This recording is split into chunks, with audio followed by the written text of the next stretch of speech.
அனைவருக்கும் வணக்கம். நம்ம இன்றைக்கி என்ன பார்க்க போகிறோம் அப்படின்னு கேட்டிங்கன்னா, எப்பவும் போல் ஒரு ஜாதகத்தை போட்டு நான் விளக்குறேங்க. அது எந்த ஜாதகம் அப்படின்னு கேட்டிங்கன்னா, இந்த போர்டில் போட்டிருக்கோம் இல்லைங்களா, இந்த ஜாதகம் தான். இந்த ஜாதகரோட கேள்வி என்னன்னு கேட்டிங்கன்னா,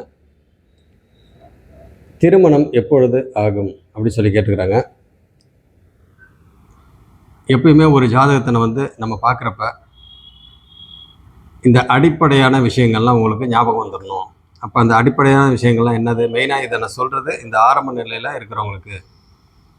அப்போ அந்த அடிப்படையான விஷயங்கள் என்னென்ன, ஃபஸ்ட்டு லக்னம் எப்படி இருக்குது, லக்னாதிபதி எப்படி இருக்கிறாரு, 5, 9க்கு உடையவங்க எப்படி இருக்கிறாங்க,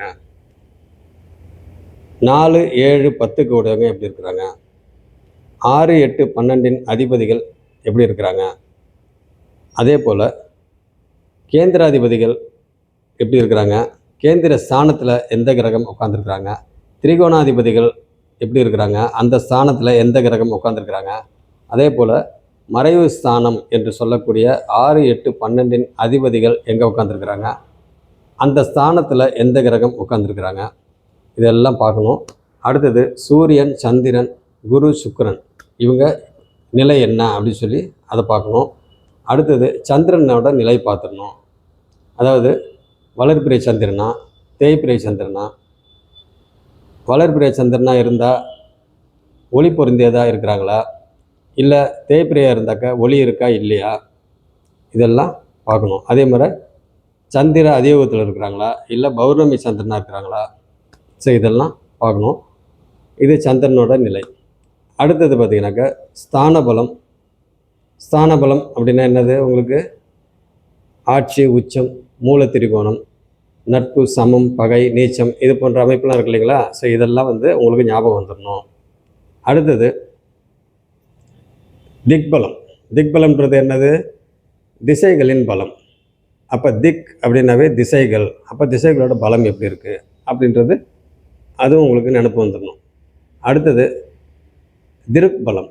திருக் அப்படின்னாவே உங்களுக்கு பார்வை பலம், கிரகங்களோட பார்வை பலம், அதுவும் உங்களுக்கு ஞாபகம் வந்துடணும். எந்தெந்த கிரகத்துக்கு என்னென்ன பார்வை இருக்குது, சிறப்பு பார்வை, பொது பார்வை உள்ள கிரகங்கள் எது, பொது பார்வை உள்ள கிரகங்கள் எது அப்படின்றது உங்களுக்கு நினப்பில் வந்துடணும். அடுத்தது பார்த்திங்கனாக்கா உங்களுக்கு அந்த தத்துவங்கள்லாம் இருக்குது பாருங்கள், அதெல்லாம் உங்களுக்கு நினப்பு வந்துடணும். இந்த தத்துவங்கள்லாம் சொல்லுவோம் இல்லைங்களா, என்னது, ஆண் ராசி, பெண் ராசி, ஆண் பெண், ஆண் பெண், ஆண் பெண், ஆண் பெண், ஆண் பெண், ஆண் பெண், இதெல்லாம் உங்களுக்கு நினப்பு வந்துடணும். அடுத்தது திசைகள், கிழக்கு, தெற்கு, மேற்கு, வடக்கு. கிழக்கு, தெற்கு, மேற்கு இது வடக்கு, கிழக்கு, தெற்கு, மேற்கு இது வடக்கு, இது உங்களுக்கு நினப்பு வந்துடணும். அடுத்தது பார்த்திங்கனாக்கா அந்த உடல் பாகங்கள், அந்த காலபுருஷ தத்துவத்தின்படி உடல் பாகங்கள் என்ன, எது அப்படின்றது ஞாபகம் வந்துடணும். அதே போல் அந்த சரராசி, அந்த ராசிகள் சரராசியா, ஸ்திரராசியா, உபயராசியா அப்படின்றது நினப்பு வந்துடணும். சரம், ஸ்திரம், உபயம், சரம், ஸ்திரம், உபயம், சரம், ஸ்திரம், உபயம், சரம், ஸ்திரம், உபயம், இது நினப்பு வந்துடணும். இதில் பார்த்திங்கனாக்கா இது சரம். அப்போ இன்னொரு சரம் எங்கே இருக்குது, இங்கே, இதுக்கு நேராக பார்த்திங்கன்னா சரம். இந்த மாதிரி ஈஸியாக நீங்கள் இந்த ஆரம்ப நிலையில் இருப்பதை ஞாபகம் வச்சுக்கலாம். அப்போ சரம், இது சரம்னா இதுவும் சரம், இது ஸ்திரம், இதுவும் ஸ்திரம், இது உபயம், இது உபயம், இது சரம், இதுக்கு நேராக சரம், ஸ்திரம், இதுக்கு நேராக ஸ்திரம், உபயம், உபயம், இது சரம், இது சரம். அடுத்தது ஸ்திரம், ஸ்திரம், உபயம், உபயம், அதே மாதிரி சரம், சரம், இது ஸ்திரம், ஸ்திரம், உபயம், உபயம். இந்த மாதிரி உங்களுக்கு நேருக்கு நேராக ஞாபகம் வச்சுக்கிட்டீங்கன்னாக்கா ஈஸியாக பலன் எடுக்கிறப்ப பார்த்தீங்கன்னாக்கா கன்ஃபியூஸ் ஆகும், எது சரம். இந்த ஆரம்ப நிலையில் இருக்கிறது தான். அதுக்கப்புறம் உங்களுக்கு நல்லா பழகிட்டீங்க அப்படின்னாக்கா இதெல்லாம் உங்களுக்கு ஈஸியாக வந்துடும், ஒன்றும் பிரச்சனை இல்லை. ஆரம்ப நிலையில் இது சரமாக, ஸ்திரமான, உபயத்துக்கு ஒன்றும் ப்ராப்ளம் வராது. ஆரம்ப நிலையில் இருக்கிறவங்களுக்கு உபயத்துக்கு ஒன்றும் பிரச்சனை, ஏன்னா 4 மூலை. இப்போ சரம், ஸ்திரம், உபயம் இதை நீங்கள் சொல்லிடுவீங்க. இப்போ திடீர்னு இந்த பக்கம் எங்கேயாவது அப்படின்னாக்கா டக்குன்னு உங்களுக்கு ஞாபகம். அப்போ அதுக்கு நேரம் என்னது, இது 3 மட்டும் ஞாபகம் வச்சுக்கிட்டீங்கன்னாக்கா ஆட்டோமேட்டிக்காக மற்றதெல்லாம் ஈஸியாக இது பண்ணிக்கலாம். ஓகே, இது தெரிஞ்சுக்கணும். அடுத்தது பார்த்தீங்கன்னாக்கா அந்த நெருப்பு தத்துவத்தில் நெருப்பு, நிலம், காற்று, நீர், நெருப்பு, நிலம், காற்று, நீர், நெருப்பு, நிலம், காற்று, நீர், இதே நினப்பிச்சிங்க. இன்னும் பார்த்தீங்கன்னா அடிப்படையான விஷயங்கள்லாம் நிறையா இருக்குது. அப்புறம் பார்த்திங்கன்னா நட்சத்திரங்கள். நட்சத்திரத்தை வந்து கிரகங்களும் அவற்றின் நட்சத்திரங்களும், ராசிகளும் அவற்றின் நட்சத்திரங்களும், அப்புறம் 27 நட்சத்திரங்கள், இதெல்லாம் பார்த்திங்கனாக்கா மறந்துடக்கூடாது, நினப்புல இருக்கணும். அதே பார்த்திங்கனாக்கா இந்த ராசிகளும் அவற்றின் நட்சத்திரங்களும் அதில் பார்த்திங்கனாக்கா எந்தெந்த ராசிக்கு எந்தெந்த நட்சத்திரம் வரும், அதில் உடைப்பட்ட நட்சத்திரம், முழு நட்சத்திரம் எது எது அப்படின்றதெல்லாம் உங்களுக்கு எப்பயுமே ஆரம்ப நிலையில் இருக்கிறவங்களுக்கு நினப்பு இருக்கணும், மறக்கக்கூடாது. சரி, இதெல்லாம் பார்த்திங்கனாக்கா அடிப்படையான விஷயங்கள். இன்னும் நிறையா விஷயங்கள் இருக்குது, அதெல்லாம் நம்ம பார்த்துக்குவோம். ரைட்டு. மெயினாக வந்து இப்போ நான் சொன்ன விஷயங்கள் அதை பார்த்தாவே உங்களுக்கு வந்து பலன் ஈஸியாக எடுக்கலாம். இன்னும் நிறையா விஷயங்கள் வந்து நிறையா விதிகள்லாம் இருக்குது, நிறையா யோகங்கள் இருக்குது. இதெல்லாம் பார்த்திங்கனாக்கா நம்ம தெரிஞ்சுக்கணும். அதில் முக்கியமான யோகங்கள்லாம் என்னென்ன அப்படின்றது நம்ம ஞாபகம் வச்சுக்கணும். சரி, ஓகே. எப்பயுமே ஒரு ஜாதகத்தை பார்த்தோம்னா லக்னம் எப்படி இருக்குது, லக்னாதிபதி எப்படி இருக்கிறாரு அப்படி சொல்லி பார்க்கணும். அதே போல் ஒரு ஜாதகத்தை வந்து நம்ம வந்து name, date of birth, time, place of birth இதெல்லாம் போட்டோன்னா ராசி கட்டம் வந்துடுது, மற்ற டீட்டெயிலாம் வந்துடுது இல்லைங்களா. இதை பார்த்துட்டு அப்படியே மொபைலில் பார்த்துட்டு அப்படியே நீங்கள் பலன் சொல்லாதீங்க, இந்த ஆரம்ப நிலையில் இருக்கிறவங்க. அதேமாதிரி லேப்டாப் பார்த்துட்டு அப்படியே சொல்லாதீங்க. ஏன்னா உங்களுக்கு கொஞ்சம் ஸ்பீடு வராது, தப்பு தப்பாக வரும், சில இதெல்லாம் பிரச்சனை வரும். அதனால் வந்து ஒரு நோட்டில் வந்து ராசி கட்டத்தை போட்டு கிரகங்கள்லாம் போட்டுங்க, டிகிரியை போட்டுங்க, அதுக்கப்புறமா வந்து நவாம்சத்தை இந்த ஓரத்தில் போட்டுங்க, அப்புறம் சாரம் எழுதிக்கிற மாதிரி இருந்தாலும் எழுதிங்க. அதனால் பார்த்தீங்கன்னாக்கா ஃபஸ்ட்டு ஆரம்ப நிலையில் இருக்கிறவங்க இந்த சாரம்லாம் பார்க்காதீங்க, டைரெக்டாகவே ஆதிபத்தியம் அண்டு காரகத்துவம் இந்த இது முக்கியமாக ஞாபகம் வச்சுக்கணும். இந்த ஆரம்ப நிலையில் இருக்கிறவங்க 12 வீட்டோட ஆதிபத்தியம் அது முக்கியமாக ஞாபகம் வச்சுக்கணும். அது வந்து மறந்துடக்கூடாது. ஏன்னா இது யாருக்கு இந்த ஆரம்ப நிலையில் இருக்கிறவங்களுக்கு கன்ஃபியூஸ் ஆகும். அதேமாதிரி கிரகங்களோட காரகத்துவம் என்னென்ன அப்படின்றது தெரிஞ்சுக்கணும்.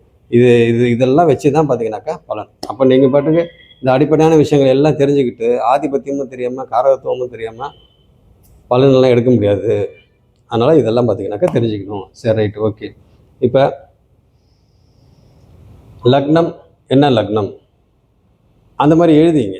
அந்த மாதிரி நீங்கள் நோட்டில் எல்லாத்தையும் எழுதிக்கிட்டு அதுக்கப்புறமா என்னென்ன இப்போ நான் அடிப்படையான விஷயங்கள் என்னென்ன சொல்லணும் அதெல்லாம் பார்த்தீங்கன்னா அப்படியே நோட் பண்ணிக்கிட்டே வாங்க. அந்த நோட்டில் எல்லாத்தையும் நோட் பண்ணிவிட்டு 2 பேஜ், இப்போ இதுதான் பேஜுன்னு வச்சிங்களேன், இதான் நோட்டு அப்படின்னாக்கா இது சின்ன நோட்டு, இந்த நோட்டு இல்லை, நான் சொல்ல லாங் சைஸ் நோட்டு போட்டுங்க. இங்கே ராசி கட்டத்தை போட்டுங்க, அப்புறம் நான் சொன்ன டீட்டெயில்ஸ் இதெல்லாம் எழுதுங்க. அப்புறம் பலன் சொல்லி இதில் அப்படியே எழுதிக்கிட்டு வாங்க. அப்புறம் நடப்பு தசாபக்தி இந்த மாதிரி இதெல்லாம் நீங்கள் வந்து போட்டுக்கிட்டு அதுக்கப்புறமா இதெல்லாம் நீங்கள் எழுதுனீங்கன்னாவே பலன் வந்து உங்களுக்கு இது என்னென்ன அப்படின்னு சொல்லி உங்களுக்கு எல்லாம் பார்த்தீங்கன்னாக்கா தெரிய வந்துடும். அப்போ நீங்கள் எல்லாத்தையும் அதில் பலன் சொல்லி எல்லாத்தையும் எழுதிட்டு பலன் சொல்கிறப்ப பார்த்தீங்கன்னாக்கா இந்த ராசி கட்டத்தை மட்டும் பார்த்தீங்கன்னாவே உங்களுக்கு நீங்கள் அதுக்கு கீழே எழுதுறீங்களே என்னென்ன டீட்டெயில்ஸ் சொல்லி எழுதுறீங்களா அதெல்லாம் பார்த்தீங்கன்னாக்கா பார்க்கவே வேண்டியதில்லை, அதெல்லாம் தேடிட்டு இருக்க வேண்டியதில்லை. தசாபக்தி மட்டும் ஞாபகம் இருந்தால் போதும். மற்றபடி எல்லா விஷயமும் பார்த்தீங்கன்னாக்கா இங்கேயே இருக்குது. ஆனாலும் இது உங்களுக்கு எல்லாம் இங்கேயே இருந்தாலும் நீங்கள் எல்லாம் எழுதுனா தான் உங்களுக்கு வந்து முன்னால் நிற்கும். இது வந்து ஆரம்ப நிலையில் இருக்கிறவங்களுக்கு நான் சொல்கிறேன். அப்படி இருக்கிறப்ப பார்த்தீங்கன்னாக்கா ஃபஸ்ட்டு லக்னம் எப்படி இருக்குது, லக்னாதிபதி எப்படி இருக்கிறாரு அப்படின்னு பார்த்தோம்னா இது என்ன லக்னம், கடக லக்னம். அப்போ லக்ன புள்ளி பார்த்தீங்கன்னாக்கா 7 டிகிரியில் இருக்குது லக்ன புள்ளி. அப்போ லக்னம் எப்படி இருக்கிறாரு அப்படின்னா லக்னத்தில் சுபகிரகங்கள் பாவகிரகங்கள் யாராவது பார்க்குறாங்களா, அவங்களோட தொடர்பு ஏதாவது இருக்கா அப்படின்னு சொல்லி பார்த்தோம்னா இங்கே பார்த்தீங்கன்னாக்கா லக்னத்திலே வந்து செவ்வாய் இருக்கிறாரு. லக்னத்திலே முக்கால் பாவர் என்று சொல்லக்கூடிய செவ்வாய் வந்து 21 டிகிரியில் இருக்கிறாரு. அவர் பார்த்தீங்கன்னாக்கா நீச்சமாக இருக்கிறாரு. ஏன்னா செவ்வாய் வந்து இந்த இடத்துல நீச்சம் இல்லைங்களா, அதனால் இங்கே நீச்சமாக இருக்கிறாரு. அப்போ பார்த்தீங்கன்னா செவ்வாய் வந்து 21 டிகிரியில் நீச்சமாக இருக்கிறாரு. சரி, இந்த செவ்வாயை வந்து இந்த லக்னத்தை வேறு யாராவது பார்க்குறாங்களா அப்படின்னு பார்த்தீங்கன்னாக்கா பாருங்கள், சூரியன் புதன் பார்வையெல்லாம் இங்கே இல்லை, அதே மாதிரி சனியோட பார்வையும் அங்கே இல்லை, அடுத்தது சந்திரனோட பார்வையும் இல்லை, அடுத்தது குரு பார்வை. குரு பார்வை பார்த்தீங்கன்னாக்கா உங்களுக்கு 9ஆம் பார்வையாக இங்கே லக்னத்தை குரு பார்க்குறாங்க. குரு வந்து வக்ரமாக இருக்கிறாங்க. இங்கே பாருங்கள், சூரியன் எங்கே இருக்கிறாரு, இங்கே இருக்கிறாரு. அப்போ பார்த்தீங்கன்னாக்கா இங்கே 8ஆம் வீட்டில் குரு இருக்கிறாரு. அப்போ நம்மளுக்கு வக்ரம் அப்படின்னாவே 5, 6, 7, 8, 9. அப்போ 5ம் 9ம் பார்த்தீங்கன்னாக்கா 5 வந்து வக்ரம் ஆரம்பம், 9 வந்து வக்ர நிவர்த்தி. அப்போ 6, 7, 8 இது வந்து வக்ரம் கன்ஃபார்ம்டு. அப்போ இங்கே சூரியன் இங்கே இருக்கிறாருன்னா உங்களுக்கு இங்கேருந்து வக்ரம் ஸ்டார்ட் ஆகுது. 5, 6, 7, 8, 9. அப்போ இங்கே வந்து வக்ரம் ஆரம்பிக்குது, இங்கே வக்ர நிவர்த்தி ஆகுது. அப்போ இங்கே 6, 7, 8ல் பார்த்தீங்கன்னாக்கா கன்ஃபார்மாக வக்ரம். அப்போ பார்த்தீங்கன்னா உங்களுக்கு குரு வந்து இங்கே 8ல் இருக்கிறாரு, அப்போ வக்ரமாயிருக்கிறாரு. அப்போ குரு வந்து பார்த்தீங்கன்னாக்கா 21 டிகிரியில் இருக்கிறாரு.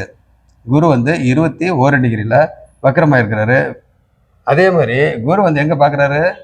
செவ்வாயை பார்க்குறாரு, லக்னத்தை பார்க்குறாரு. அதில் செவ்வாய் பார்த்தீங்கன்னாக்கா 21 டிகிரி. அப்போ கரெக்டாக குரு பார்வை அங்கே செவ்வாய்க்கு இருக்குது. அப்போ இங்கே வந்து செவ்வாய் வந்து பவர் நீச்சமானது பார்த்தீங்கன்னாக்கா மறுபடியும் பவர் அவருக்கு வந்துடுது. அப்போ நீச்ச பங்கம் அப்படின்ற மாதிரி நம்ம சொல்லலாம். அப்போ பார்த்தீங்கன்னாக்கா இங்கே நீச்ச பங்கம் ஆயிடுது. பங்கம் அப்படின்னாவே என்னது? இழந்த பவரை மறுபடியும் பெறுறது. அப்போ பார்த்தீங்கன்னா குரு பார்வை இங்கே இருக்கிறதுனால செவ்வாய் சுபத்துவமாக ஆயிடுறாரு. அப்போ ஆட்டோமேட்டிக்காக அவருக்கு பவர் வந்துடுது. ஓகே, அப்படி இருக்கிற பார்த்தீங்கன்னாக்கா இந்த லக்னம் வந்து சுபத்துவமும் இருக்குது, பாபத்துவமும் இருக்குது. ஃபஸ்ட்டு பாபத்துவம், ரெண்டாவது சுபத்துவம். ஏன்னா ஃபஸ்ட்டு பாபம் நாங்கள் உட்காந்துருக்கிறாரு, அது நீச்சமாயிருக்கிறாரு. அப்போ நீச்சம் அப்படின்னாலே அது ஒரு விதமான பாபத்துவம் தான்.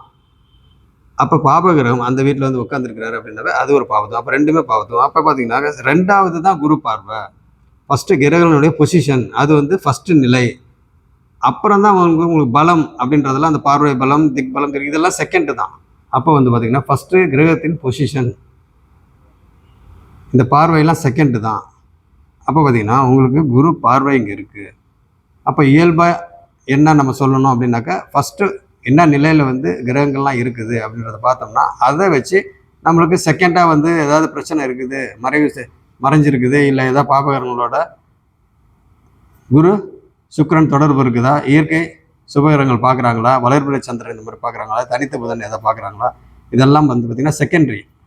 ப்ரைமரி வந்து பார்த்திங்கனாக்கா நம்ம கிரகத்தின் பொசிஷன். அப்போ வந்து இங்கே செவ்வாய் வந்து அங்கே பாவத்துவம், செகண்ட் வந்து சுபத்துவம். அப்போ லக்னம் பார்த்திங்கன்னா பாபத்துவம் சுபத்துவம் ரெண்டும் மிக்ஸ் ஆகிருக்கு. சரி, அடுத்தது லக்னாதிபதி, இந்த வீட்டு அதிபதி சந்திரன், கடகராசியோட அதிபதி. அப்போ பார்த்தீங்கன்னா சந்திரன், அந்த சந்திரன் எங்கே உட்காந்துருக்காரு? 3ஆம் வீட்டில், கன்னி வீட்டில், புதனோட வீட்டில் உட்காந்துருக்கிறாரு. அப்போ பார்த்தீங்கன்னா உங்களுக்கு இவர் என்ன நிலைமையில் உட்காந்துருக்கிறாரு? இவர் என்ன நிலைமை? வளர்பிறை சந்திரனாக உட்காந்துருக்காரு. சந்திரன் வந்து வளர்பிறை சந்திரன். சூரியன் இங்கே இருக்கிறாரு, இங்கே பாருங்கள், இதுக்கு நேராக இங்கே வந்து சந்திரன் இருந்தால் பௌர்ணமி அமைப்பு. அப்போ சந்திரன் பார்த்தீங்கன்னாக்கா இங்கே உட்காந்துருக்கிறாரு. அப்போ வளர்பிறை சந்திரன், ஒளி பொருந்திய சந்திரன், நல்ல பவராக உட்காந்துருக்கிறாரு, முழு நிலவாக தான் இருக்குது, நல்ல பவராக தான் இருக்கிறாரு. அப்படி இருக்கிறப்ப பார்த்தீங்கன்னாக்கா உங்களுக்கு சந்திரன் வர 28 டிகிரியில் வர்க்கோத்தமம் ஆயிருக்கிறாரு. வர்க்கோத்தமம் இங்கே ஸ்கொயர் போட்டிருக்கிறோம் பாருங்க, ஒரு சின்ன சதுரமாக ஒன்று போட்டிருக்கிறோம் இல்லைங்களா, கட்டம். அப்படி இருந்தாவே வர்க்கோத்தமம் ஆயிருக்கிறாங்க. வர்க்கோத்தமம்னா என்ன? இந்த நவாம்சத்தில் பார்த்தீங்கன்னாக்கா அதே வீட்டில் சந்திரன் இருக்கிறாங்க. இங்கே பாருங்கள், இங்கேயும் ஸ்கொயர் போட்டிருக்கிறேன், சூரியனுக்கும் போட்டிருக்கேன், புதனுக்கும் போட்டிருக்கேன். அப்படி இருக்கிற பார்த்தீங்கன்னாக்கா உங்களுக்கு சூரியனும் இங்கே இருக்கிறாங்க, நவாம்சத்தில் புதனும் அங்கே இருக்கிறாங்க. அப்போ இவங்க 2 பேரும் பார்த்தீங்கன்னாக்கா வர்க்கோத்தமம் ஆயிருக்கிறாங்க. ஸோ அப்படி இருக்கிறப்ப இங்கே சந்திரன் வந்து பார்த்தீங்கன்னாக்கா 28 டிகிரியில் வர்க்கோத்தமம் ஆயிருக்கிறாங்க. அப்போ 28 டிகிரினா கிட்டத்தட்ட பார்த்தீங்கன்னாக்கா சந்திரன் வந்து பௌர்ணமி நெருங்கி வந்துக்கிட்டு இருக்கிறாரு. அப்படி இருக்கிற பார்த்தீங்கன்னாக்கா 28 டிகிரினா வந்துக்கிட்டு இருக்கிறாரு. இங்கே சூரியன் வந்து பார்த்தீங்கன்னாக்கா 1 டிகிரியில் இருக்கிறாரு. அப்போ பௌர்ணமிக்கு பக்கத்தில் வந்தாச்சு. அப்போ சந்திர அதியோகம். அப்போ சந்திரன் வந்து அதியோகம் அப்படின்னாவே சந்திரன் வந்து நேராக இங்கே பார்க்குறாருன்னா உங்களுக்கு 28 டிகிரியில் பார்க்குறாரு. சரி, அதை நம்ம பார்த்துப்போம். 28 இங்கே பார்க்குறாருன்னா இங்கே பார்த்தீங்கன்னா டைரெக்டாக 100% ஒளி இங்கே வந்து அடிக்குது. அடிச்சுட்டு அதோட ஒளி சிதறல் பார்த்தீங்கன்னாக்கா இங்கேயும் படுது. அப்போ 100% இங்கே வந்து படுது அப்படின்னாக்கா அதோட ஒளி சிதறல் இங்கேயும் பட்டு இந்த 3 இடத்தையும் 6, 7, 8 இந்த 3 இடத்தையும் சுபத்துவப்படுத்துது. அப்போ 6, 7, 8னாக்கா நீங்கள் உடனே வந்து மறைவு ஸ்தானத்துக்கு போயிடக்கூடாது, சந்திரனுக்கு, லக்னத்துக்கு போயிடக்கூடாது, சந்திரனுக்கு 6, 7, 8. அப்போ இந்த 2 இடம் 6, 8 பார்த்தீங்கன்னாக்கா ஒரு குறைந்த அளவு சுபத்துவமாக இருக்குது. இங்கே 9ஆம் இடம் பார்த்தீங்கன்னா லக்னத்துக்கு 9ஆம் இடம் பார்த்தீங்கன்னாக்கா உங்களுக்கு நல்ல பவராக இருக்குது. சரி, ஓகே. அப்போ பார்த்தீங்கன்னாக்கா சந்திரனோட நிலை இது. அப்போ லக்னாதிபதி சந்திரன், அவர் வந்து நல்லா ஒளி பொருந்திய சந்திரனா வளர்பிறை சந்திரனா இருக்கிறாங்க.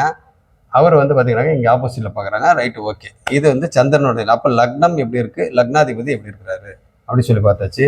லக்னாதிபதியை யாராவது சுபகிரகங்கள் பாபகிரகங்கள் யாராவது பார்க்குறாங்களா அப்படின்னு பார்த்தீங்கன்னாக்கா யாருமே பார்க்கல. பாருங்கள், சனியோட பார்வை இங்கே 8ஆம் வீடாக தான் அங்கே வருது. அப்போ அங்கேயும் இல்லை. சூரியன் புதனும் பார்த்தீங்கன்னாக்கா இங்கே, குரு பார்வையும் அங்கே இல்லை. அப்போ பார்த்தீங்கன்னாக்கா டோட்டலாகவே சந்திரனுக்கு எந்த பார்வையும் இல்லை. அப்போ சந்திரனுக்கு வீடு கொடுத்தவர் அதையும் பார்த்துருவோம். சந்திரனுக்கு வீடு கொடுத்தவர் யார்? புதன். அவர் வந்து பார்த்தீங்கன்னாக்கா இங்கே 10ஆம் வீட்டில் உட்காந்துருக்கிறாரு.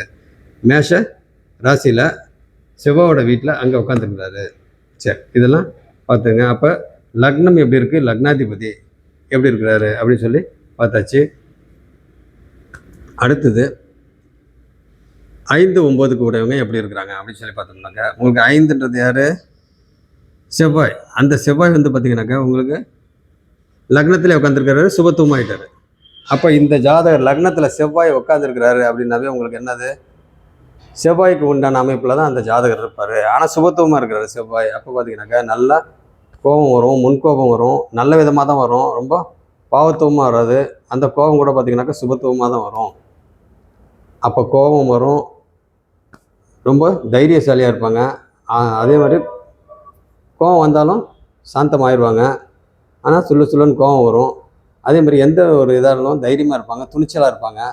இந்த செவ்வாயோட காரகத்துவத்தில் உங்களுக்கு என்னென்ன நீங்கள் வந்து படித்து வச்சுருக்கீங்களோ அந்த மாதிரி எல்லாமே இருப்பாங்க. ஆனால் குரு பார்வையில் பார்த்தீங்கன்னாக்கா சுபத்துவமாக இருப்பாங்க.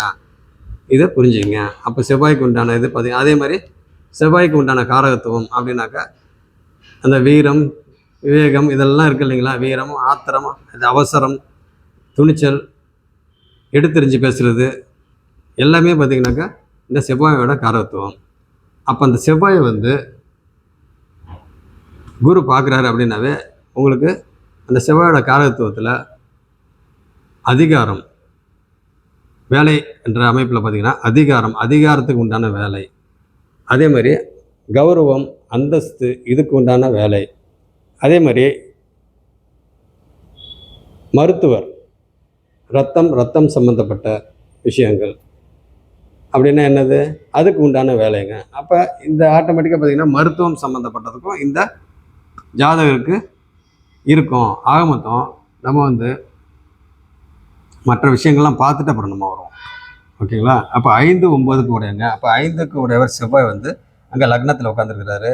அடுத்தது 9க்கு உடையவர், அதை குரு பார்க்குறாரு. 9க்கு உடையவர்ன்றது யார்?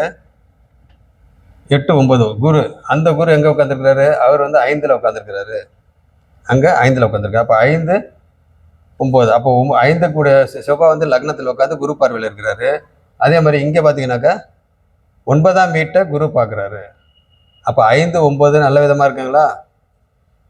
அப்போ 5, 9 நல்ல விதமாக இருக்குது அப்படின்றப்ப உங்களுக்கு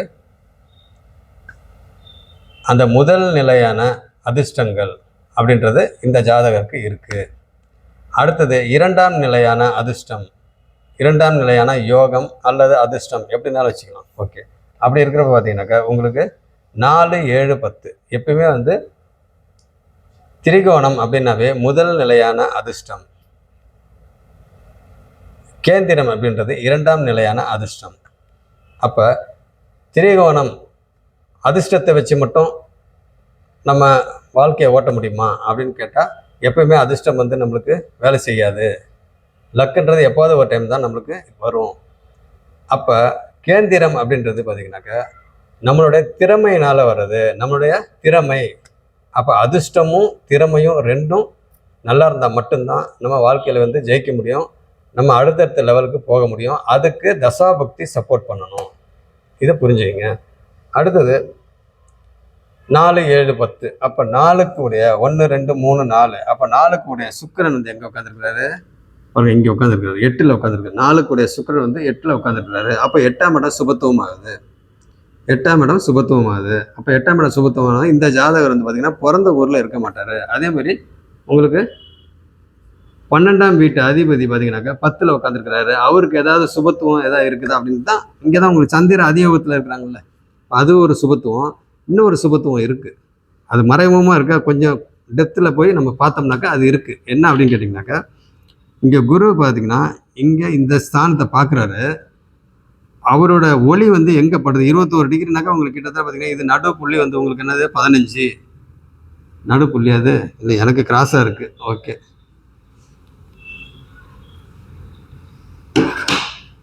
ஸோ ஒரு தோராயமாக பாருங்க, இதுதான் நடுப்புள்ளின்னு வச்சுங்க. இப்போ இது வந்து 15 டிகிரி, அப்போ 21 டிகிரி, 15, இது வந்து 20ன்னு வச்சுங்க. 20. அப்போ 21னா இங்கே இன்னும் கொஞ்சம் பக்கத்தில் அப்படி இருக்குன்னு வச்சுங்க, ஒரு தோராயமாக. இப்போ இந்த புள்ளியில்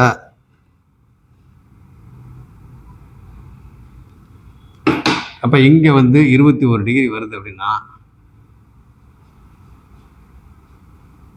இங்கேருந்து இந்த பக்கம் ஒரு 10 டிகிரி, இந்த பக்கம் ஒரு 10 டிகிரி வச்சுங்க. மொத்தம் ஒரு ராசி கட்டம் அப்படின்றது 30 டிகிரி இல்லையா? அப்போ 30 டிகிரியில் இது வந்து இங்கே 0ன்னு வச்சுங்க இந்த பாயிண்ட். ஏன்னா 21 டிகிரி இவரோட பார்வை வந்து கரெக்டாக இங்கே படுது. அப்போ இந்த பக்கம் ஒரு 5 டிகிரி, இந்த பக்கம் ஒரு 5 டிகிரி, அதுக்கு பிறகு ஒரு 5 டிகிரி. அப்போ இந்த பக்கம் ஒரு 10 டிகிரி, இந்த பக்கம் ஒரு 10 டிகிரி. அப்போ 10 10 20 ஆகிப்போச்சு. இந்த பக்கம் ஒரு 10, இந்த பக்கம் ஒரு 10. ஃபஸ்ட்டு வந்து 5 எடுத்துக்கணும் நம்ம இது கணக்கில். அப்புறம் இன்னும் ஒரு 3, 8 எடுத்துக்கணும். அப்புறம் 10 எடுத்துக்கணும். அதுக்கப்புறம் பார்த்தீங்கன்னா லாஸ்ட் இருக்கிற இந்த பக்கம் ஒரு 5, இந்த பக்கம் ஒரு 5ல் வந்து ஒளி வந்து அவ்வளோ இருக்காது. இருந்தாலும் குறைந்த அளவு சுத்தமும் இருக்கும். அந்த ஒளி வந்து குறைந்த அளவு இருக்கும். சுத்தமாக ஒளி இல்லைன்னா சொல்ல முடியாது. அப்படி இருக்கிற பார்த்தீங்கன்னாக்கா இங்கே சூரியன் வந்து 1 டிகிரியில் இருக்கிறாரு, புதன் வந்து 1 டிகிரியில் இருக்கிறாரு, கேது 12 டிகிரியில் இருக்கிறாரு. அப்போ பார்த்தீங்கன்னா இங்கே குருவோட பார்வை இங்கே பட்டு, அப்போ இந்த பக்கம் 10 டிகிரினாக்க உங்களுக்கு சூரியனுக்குள்ளேயே வந்துடுது. அப்போ சூரியன் மேலேயும் புதன் மேலேயும் படுது. இது குரு இங்கே பாரு, நேருக்கு நேரம் இங்கே 6 8 வந்தாலும் குருவோட இது பார்த்தீங்கன்னாக்கா உங்களுக்கு இங்கேருந்து ஒரு 10 டிகிரி அப்படின்னாக்கா இங்கே எவ்வளோ பேலன்ஸ் இருக்குது? 21 டிகிரியில் பேலன்ஸ் எவ்வளோ இருக்குது? 9 டிகிரி இருக்குது. 10 டிகிரின்னு வச்சுங்க. 10 டிகிரினாக்கா உங்களுக்கு குருவுக்கு 21 டிகிரி, அப்போ இதில் ஒரு 9, 30 30. அப்போ வந்து எவ்வளோ டிகிரி வித்தியாசம் இருக்குது உங்களுக்கு? கரெக்டாக 10 டிகிரி வித்தியாசம் இருக்குது. அப்போ 10 டிகிரியில் பார்த்தீங்கன்னாக்கா உங்களுக்கு என்ன ஆகுது? அப்போ 10 11 12 அப்படின்னாக்கா உங்களுக்கு சூரியனும் சுபத்துவமாகிறாரு, குருவோட பார்வை அங்கே அது மேலே படுது. அதே மாதிரி வந்து ஆனால் ரொம்ப பவராக படலை, படுது. ஓகேங்களா? அப்படி இருக்கிறப்ப புதனும் சூரியன் மேலே படுது. அப்படி இருக்கிறப்ப உங்களுக்கு இங்கே சுபத்துவமாகறாங்க. அப்போ இந்த 12ஆம் வீட்டு அதிபதி புதன் வந்து குரு பார்வையில் இருக்கிறாரு அப்படின்ற மாதிரி கணக்கு. இது கொஞ்சம் டெப்த்தில் போய் நீங்கள் பார்த்தீங்கன்னாக்கா உங்களுக்கு தெரியும், டிகிரி வைஸ் பார்க்குறப்ப. அப்படி இருக்கிறத பார்த்தீங்கன்னாக்கா உங்களுக்கு 12ஆம் வீட்டு அதிபதி. அப்போ இந்த ஜாதகர் வந்து பிறந்த ஊரில் வந்து இருக்க மாட்டார். அப்போ 8 12 சுபத்துவம். 8 12 12னா இந்த ஸ்தானம் சுபத்துவம் இல்லை, இந்த வீட்டு அதிபதி சுபத்துவம். சரி, ஓகே. அடுத்தது பார்த்தீங்கன்னாக்கா உங்களுக்கு 3ஆம் வீட்டை பார்த்தாச்சு, 4 பார்த்தாச்சு. அடுத்தது 7. இந்த 4ஆம் வீட்டில், ஏன்னா கேந்திரத்தில் இந்த 4 இல்லைங்களா? அப்போ 4 வந்து யார் உட்காந்துருக்கா? சுக்கிரன். அவர் சுக்கிரன் வந்து இங்கே சுபத்துவமாக இருக்காரு. 8ல் வந்து நம்ம சொல்லியாச்சு, எல்லாம் ஓகே. அப்போ இந்த 4ஆம் வீட்டில் ராகு உட்காந்துருக்கிறாரு. 4ஆம் வீட்டில் ராகு உட்காந்துருக்கிறாரு, அதை நம்ம பார்ப்போம். அடுத்தது வந்து 7ஆம் வீடு, லக்னத்துக்கு 7 மகரம். அப்போ இந்த மகரத்தை யாராவது சுபகிரகங்கள் யாராவது பார்க்குறாங்களா, பாபகிரகங்கள் யாராவது பார்க்குறாங்களா அப்படின்னு பார்த்தீங்கன்னாக்கா யாருமே பார்க்கல. குருவும் பார்க்கல, புதன் இவங்களும் பார்க்கல, சந்திரன் பார்க்கல, யாருமே பார்க்கல, சனியும் பார்க்கல, சுக்கிரன் யாருமே பார்க்கல. செவ்வாய் மட்டும் பார்க்குறாரு. செவ்வாய் மட்டும் பார்க்குறாரு. அவர் சுபத்துவமாக பார்க்குறாரு. செவ்வாய் பார்வை சுபத்துவ பார்வை. ஏன் குருவோட பார்வை வாங்குறாரு, ஆட்டோமேட்டிக்காக செவ்வாய் வந்து சுபத்துவமாகிறாரு. அங்கே நீச்சமான செவ்வாய் வந்து அங்கே நீச்ச பங்கமாகி அங்கேருந்து அவர் பார்வை இங்கே இருக்குது. அப்போ இந்த இடம் பார்த்தீங்கன்னாக்கா கெடு பார்வை கிடையாது, செவ்வாவுக்கு கெடு பார்வை கிடையாது. அப்படி இருக்கிறப்ப செவ்வாயோட பார்வையும் கெடு பார்வை இல்லை, சனியோட பார்வையும் பார்த்தீங்கன்னா கெடு பார்வை. ஏன்னா சனியை சுக்கரன்னு சேர்ந்துருக்குறாங்க. சரி, அது அப்புறம் வருவோம். அப்போ 4 7 8 9 10 இது கேந்திரம். அப்போ இந்த 10ஆம் வீட்டில் யார் யார் இருக்கிறா? இந்த 10ஆம் அதிபதி யார்? அவர் செவ்வாய். அப்போ பார்த்தீங்கன்னாக்கா அவர் நீச்ச பங்கமாக இருக்கிறாரு, அவர் லக்னத்திலே உட்காந்துருக்கிறாரு. அப்போ இந்த ஜாதகர் பார்த்தீங்கன்னாக்கா இந்த இடத்துல 10ஆம் வீட்டில் யார் யார் உட்காந்துருக்காங்க? சூரியன் புதன் கேது உட்காந்துருக்குறாங்க. இங்கே கேது இங்கே இருக்கிறனால இங்கே பார்த்தீங்கன்னாக்கா கிரகணத்துக்கு உண்டான அமைப்பில் இருக்கிறாங்களா அப்படின்னு பார்த்தீங்கன்னாக்கா இங்கே அந்த மாதிரி அமைப்பு கொஞ்சம் கம்மியாக இருக்குது. ஏன்னா 5 டிகிரிக்குள்ளே வந்தால் தான் ரொம்ப க்ளோஸாக இருக்காங்கன்னு அர்த்தம். அப்போ இங்கே பார்த்தீங்கன்னாக்கா கிட்டத்தட்ட 11 டிகிரி வித்தியாசம் இருக்குது. கேது வந்து 12 டிகிரி, சூரியன் வந்து 1 டிகிரி. அப்படி இருக்கிறது பார்த்தீங்கன்னா எவ்வளோ டிகிரி வித்தியாசம் இருக்குது உங்களுக்கு? கிட்டத்தட்ட 11 டிகிரி வித்தியாசம் இருக்குது. அப்போ வந்து அங்கே பெரிய பாதிப்பு இல்லை. அப்போ கிரகணத்துக்கு உண்டான அமைப்பு இல்லை. கேது தனியாக இருக்கிறாரு. உங்களுக்கு சூரியனும் புதனும் பார்த்தீங்கன்னா அவங்க 2 பேரும் சேர்ந்து ஒரே டிகிரியில் இருக்கிறாங்க. ஆக மொத்தம் இங்கே சூரியன் வர்க்கோத்தமமாக இருக்கிறாரு, புதனும் வர்க்கோத்தமமாக இருக்கிறாரு. அப்படின்னாக்கா உங்களுக்கு நவாம்சத்தில் சூரியனும் புதனும் நவாம்சத்தில் இருக்கிறாங்க, ராசி கட்டத்தில் இருக்கிறாங்க. அதனால் வர்க்கோத்தமம். சரி, ஏன் நான் இவ்வளோ பேசிக் ரொம்ப அடியில் போய் நான் சொல்கிறேன், ரொம்ப அடிப்படையான விஷயங்கள்லாம் சொல்கிறேன் அப்படின்னு கேட்டிங்கன்னா, இது மெயினாக வந்து இந்த ஆரம்ப நிலையில் இருக்கிறவங்களுக்கு டக்கு டக்குன்னு புரியணும் அப்படின்றதுக்காக தான் வந்து இந்த பேசிக்கான விஷயமும் நான் சொல்லி சொல்கிறதுக்கு காரணம் என்னென்னா இதுதான். சரி, ஓகே. அப்படி இருக்கிற பார்த்தீங்கன்னாக்க